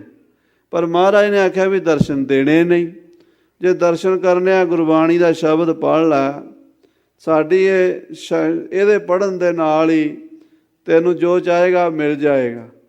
ਸੋ ਸਾਧ ਸੰਗਤ ਜੀ, ਔਰੰਗਜ਼ੇਬ ਨੇ ਉਹ ਸ਼ਬਦ ਪੜ੍ਹਿਆ ਅਤੇ ਉਹਦੇ 'ਚ ਇਹ ਬਲ ਆ ਗਿਆ ਵੀ ਆਪਣੀ ਸ਼ਕਤੀ ਨਾਲ ਉਹ ਗੁਰੂ ਬਾਣੀ ਦੇ ਆਸਰੇ ਨਾਲ ਉੱਡ ਕਰਕੇ ਮੱਕੇ ਚਲਾ ਜਾਂਦਾ ਸੀ। ਰੋਜ਼ ਧਿਆਨ ਲਾਉਂਦਾ ਸੀ ਅਤੇ ਮੱਕੇ ਜਾ ਕੇ ਇੱਕ ਟਾਈਮ ਦੀ ਨਮਾਜ਼ ਜਿਹੜੀ ਹੈ ਉਹ ਮੱਕੇ 'ਚ ਪੜ੍ਹਦਾ ਸੀ। ਬਹੁਤ ਸ਼ਕਤੀ ਗੁਰੂ ਘਰ ਤੋਂ ਹੀ ਮਿਲੀ ਸੀ, ਪਰ ਹੰਕਾਰੀ ਲੋਕ ਜਿਹੜੇ ਹੁੰਦੇ ਆ ਨਾ, ਇਹ ਕੋਈ ਚੀਜ਼ ਕਿਸੇ ਤੋਂ ਲੈ ਕੇ ਉਹਦਾ ਅਹਿਸਾਨ ਨਹੀਂ ਮੰਨਦੇ, ਆਪ ਕਰਤੇ ਬਣ ਜਾਂਦੇ ਆ। ਸਾਨੂੰ ਸਾਰਿਆਂ ਨੂੰ ਪਰਮੇਸ਼ਰ ਨੇ ਦਿੱਤਾ ਹੋਇਆ, ਸਾਡਾ ਕੁਝ ਵੀ ਨਹੀਂ। ਪਰ ਅਸੀਂ ਕਦੋਂ ਮੰਨਦੇ ਹਾਂ ਵੀ ਪਰਮੇਸ਼ਰ ਦਾ ਦਿੱਤਾ ਹੋਇਆ, ਆਪਣਾ ਹੀ ਮੰਨਦੇ। ਇਹੀ ਤਾਂ ਸਾਡੇ 'ਚ ਕਮਜ਼ੋਰੀ ਹੈ, ਹੋਰ ਕੀ ਹੈ। ਰੱਬ ਤਾਂ ਸਾਡੇ ਨੇੜੇ ਹੀ ਹੈ, ਪਰ ਸਾਡਾ ਹੰਕਾਰ ਨਹੀਂ ਸਾਨੂੰ ਰੱਬ ਦੇ ਨੇੜੇ ਜਾਣ ਦਿੰਦਾ। ਹੰਕਾਰ ਸੀ ਵੀ ਮੈਂ ਹੀ ਹਾਂ। ਉਹ ਇਹ ਗੁਰੂ ਸਾਹਿਬ ਦੀ ਦਾਤ ਨੂੰ ਭੁੱਲੀ ਬੈਠਾ ਸੀ, ਇਸੇ ਕਰਕੇ ਰੋਜ਼ ਜ਼ੁਲਮ ਕਰਦਾ ਸੀ, ਅਤਿਆਚਾਰ ਕਰਦਾ ਸੀ। ਮੱਕੇ ਵੀ ਜਾਂਦਾ ਸੀ। ਜਦੋਂ ਮੱਕੇ ਪਹੁੰਚਿਆ, ਸਾਹਿਬ ਕਲਗੀਧਰ ਪਾਤਸ਼ਾਹ ਵੀ ਆਤਮਿਕ ਬਲ ਦੁਆਰਾ ਔਰੰਗਜ਼ੇਬ ਨੂੰ ਮੱਕੇ ਜਾ ਘੇਰਿਆ। ਘੋੜੇ ਦੇ ਪਾਤਸ਼ਾਹ ਸਵਾਰ, ਕਲਗੀ ਲੱਗੀ ਹੈ, ਸ਼ਸਤਰਾਂ ਬਸਤਰਾਂ ਨਾਲ ਸਜੇ। ਔਰੰਗਜ਼ੇਬ ਜਦੋਂ ਨਮਾਜ਼ ਪੜ੍ਹ ਕੇ ਪਿਛਾਂਹ ਮੁੜਨ ਲੱਗਾ, ਹਜ਼ੂਰ ਦਾ ਜਲਾਲ ਵੇਖਿਆ, ਭੈ ਭੀਤ ਹੋ ਗਿਆ। ਮਹਾਰਾਜ ਬੋਲੇ ਨਹੀਂ, ਤੀਰ ਦੇ ਨਾਲ ਇਸ਼ਾਰਾ ਕੀਤਾ ਵੀ ਅੱਗੇ ਚੱਲ। ਉੱਥੇ ਲਾਗੇ ਹੀ ਇੱਕ ਪਹਾੜੀ ਹੈ ਜਿੱਥੇ ਸਾਧ ਸੰਗਤ ਜੀ ਹਜ਼ਰਤ ਮੁਹੰਮਦ ਸਾਹਿਬ ਜੀ ਨੂੰ ਕੁਰਾਨ ਦੀਆਂ ਆਇਤਾਂ ਉਤਰਦੀਆਂ ਸਨ। ਉਹ ਬੜੀ ਪਵਿੱਤਰ ਜਗ੍ਹਾ ਹੈ ਮੁਸਲਮਾਨਾਂ ਵਾਸਤੇ। ਉੱਥੇ ਜਾ ਕੇ ਉਹ ਨਮਾਜ਼ ਵੀ ਪੜ੍ਹਦੇ ਆ, ਉੱਥੇ ਜਾ ਕੇ ਦੁਆ ਵੀ ਕਰਦੇ। ਉਸ ਪਹਾੜ ਦੇ ਲਾਗੇ ਸੱਚੇ ਪਾਤਸ਼ਾਹ ਜੀ ਲੈ ਗਏ। ਉੱਥੋਂ ਆਕਾਸ਼ਬਾਣੀ ਹੋਈ, ਔਰੰਗਜ਼ੇਬ ਆ ਜੋ ਤੇਰੇ ਪਿੱਛੇ ਘੋੜੇ 'ਤੇ ਸਵਾਰ ਹਨ, ਇਹ ਮੇਰਾ ਹੀ ਸਰੂਪ ਹਨ। ਮੇਰੇ ਵਿੱਚ ਤਿੰਨਾਂ 'ਚ ਕੋਈ ਫਰਕ ਨਹੀਂ। ਤੂੰ ਇਹਨਾਂ ਦੀ ਬਹੁਤ ਬੇਅਦਬੀ ਕੀਤੀ ਹੈ, ਇਹਨਾਂ ਦੇ ਸਾਹਿਬਜ਼ਾਦੇ ਸ਼ਹੀਦ ਕੀਤੇ ਹੈ, ਇਹਨਾਂ ਨਾਲ ਕੀਤੇ ਹੋਏ ਵਾਅਦੇ ਤੂੰ ਮੁੱਕਰਿਆ ਹੈ। ਹੁਣ ਇਹਨਾਂ ਦਾ ਸਿੰਘ ਚਿੱਠੀ ਲੈ ਕੇ ਤੇਰੇ ਕੋਲ ਪਹੁੰਚਿਆ ਹੈ ਦੱਖਣ ਦੇ ਵਿੱਚ, ਤੂੰ ਉਹਨੂੰ ਵੀ ਆਪਣੇ ਦਰਬਾਰ 'ਚ ਨਹੀਂ ਵੜਨ ਦਿੰਦਾ। ਇਹਨਾਂ ਦੇ ਸਿੰਘਾਂ ਨੂੰ ਆਪਣੇ ਕੋਲ ਬੁਲਾ ਔਰ ਉਹਨਾਂ ਦੀ ਗੱਲ ਸੁਣ। ਇਹ ਹੁਕਮ ਅਕਾਲ ਪੁਰਖ ਪਰਮੇਸ਼ਰ ਵੱਲੋਂ ਐਸਾ ਆਇਆ। ਔਰੰਗਜ਼ੇਬ ਕੰਬਣ ਲੱਗ ਪਿਆ, ਕਹਿਣ ਲੱਗਾ ਹੁਣੇ ਹੀ ਮੈਂ ਜਾ ਕੇ ਪਹਿਲਾਂ ਹੀ ਇਹ ਕੰਮ ਕਰਾਂਗਾ।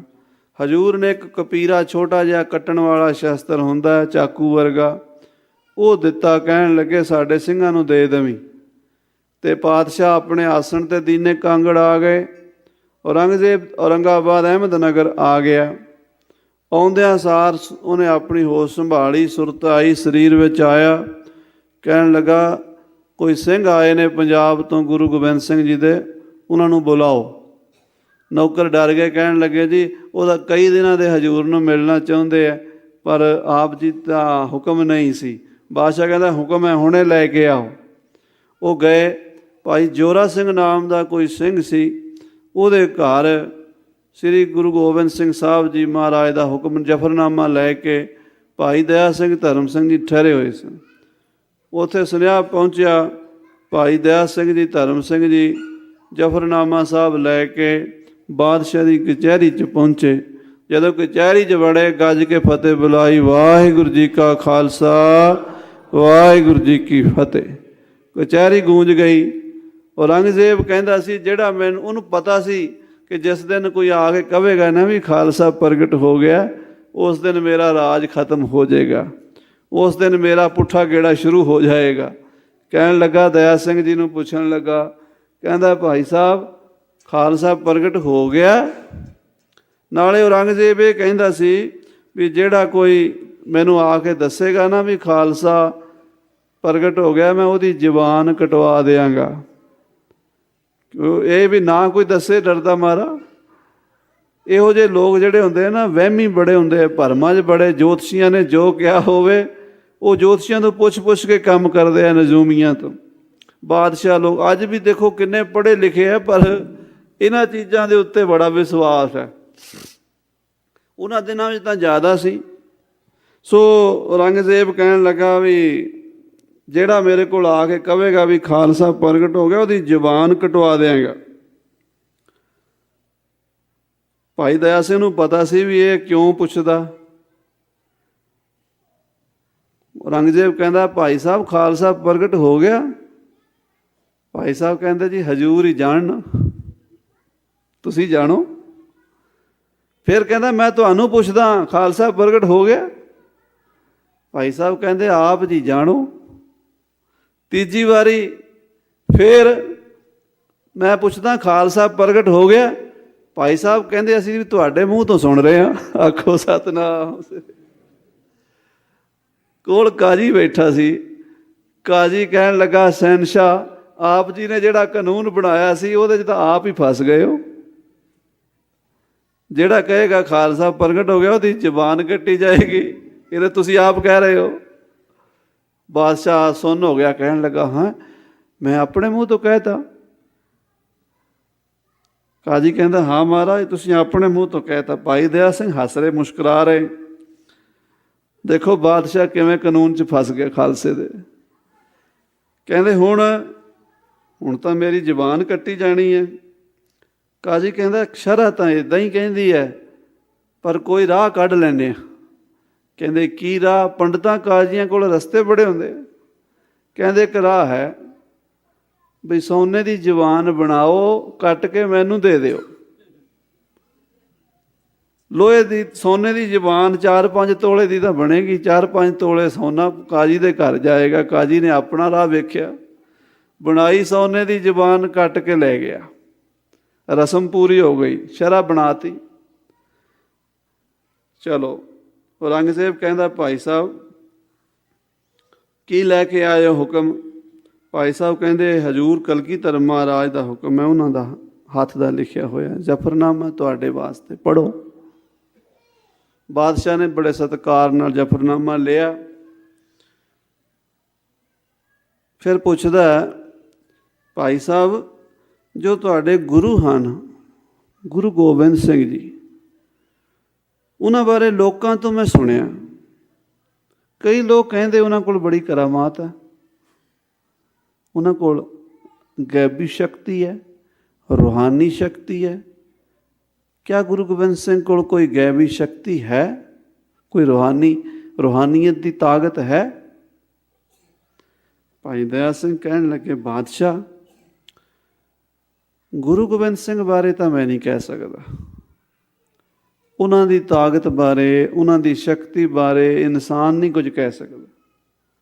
ਇਹ ਕਹਿ ਸਕਦਾ ਹਾਂ ਕਿ ਗੁਰੂ ਗੋਬਿੰਦ ਸਿੰਘ ਦੇ ਕੁੱਤਿਆਂ ਵਿੱਚ ਵੀ ਬੜੀ ਕਰਾਮਾਤ ਹੈ।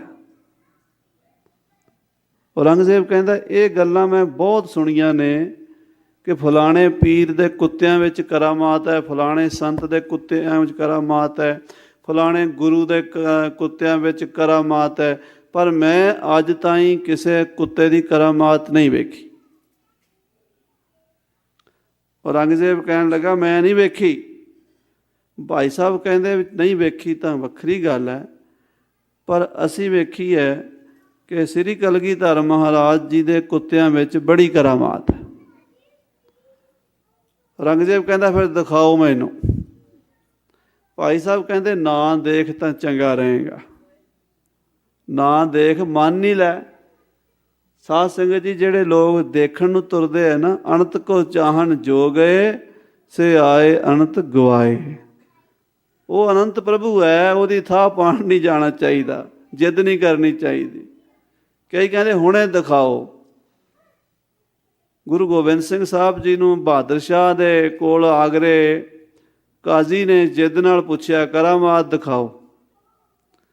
ਮਹਾਰਾਜ ਕਹਿਣ ਲੱਗੇ, ਕਾਜ਼ੀ ਸਾਹਿਬ ਆ ਲਓ ਕਰਾਮਾਤ। ਸੋਨੇ ਦੀਆਂ ਮੋਹਰਾਂ ਕੱਢ ਕੇ ਅੱਗੇ ਰੱਖਤੀਆਂ। ਬਾਦਸ਼ਾਹ ਕਹਿੰਦੇ, ਆ ਬੜੀ ਵੱਡੀ ਕਰਾਮਾਤ ਹੈ, ਪੈਸਾ ਬੜੀ ਵੱਡੀ ਕਰਾਮਾਤ ਹੈ। ਕਹਿੰਦਾ, ਗੁਰੂ ਜੀ ਇਹਦਾ ਤਾਂ ਮੈਨੂੰ ਪਤਾ ਹੈ, ਕੋਈ ਇਸ ਤੋਂ ਵੱਡੀ ਕਰਾਮਾਤ। ਮਹਾਰਾਜ ਕਹਿੰਦੇ, ਇਸ ਤੋਂ ਵੱਡੀ ਕਰਾਮਾਤ ਹੈ ਵੀ ਕਿਸੇ ਬੰਦੇ ਦੇ ਨਾਲ 10-20 ਬੰਦੇ ਤੁਰਦੇ ਹੋਣ, ਜਮਾਤ ਕਰਾਮਾਤ ਹੈ। ਇੱਕ ਬੰਦਾ ਹੈ, ਉਹਦੇ ਨਾਲ 10-20 ਗਲੀ ਮੁਹੱਲੇ ਦੇ ਉਹਦੇ ਭਾਈ ਬੰਦ ਹਨ, ਉਹਦੀ ਗੱਲ ਮੰਨਦੇ ਹਨ, ਉਹਦੀ ਹਾਂ 'ਚ ਹਾਂ ਮਿਲਾਉਂਦੇ ਹਨ, ਉਹਦੀ ਗਵਾਹੀ ਦਿੰਦੇ ਨੇ, ਉਹਦੀ ਜ਼ਿੰਮੇਵਾਰੀ ਲੈਂਦੇ ਦੁੱਖ ਸੁੱਖ ਦੀ।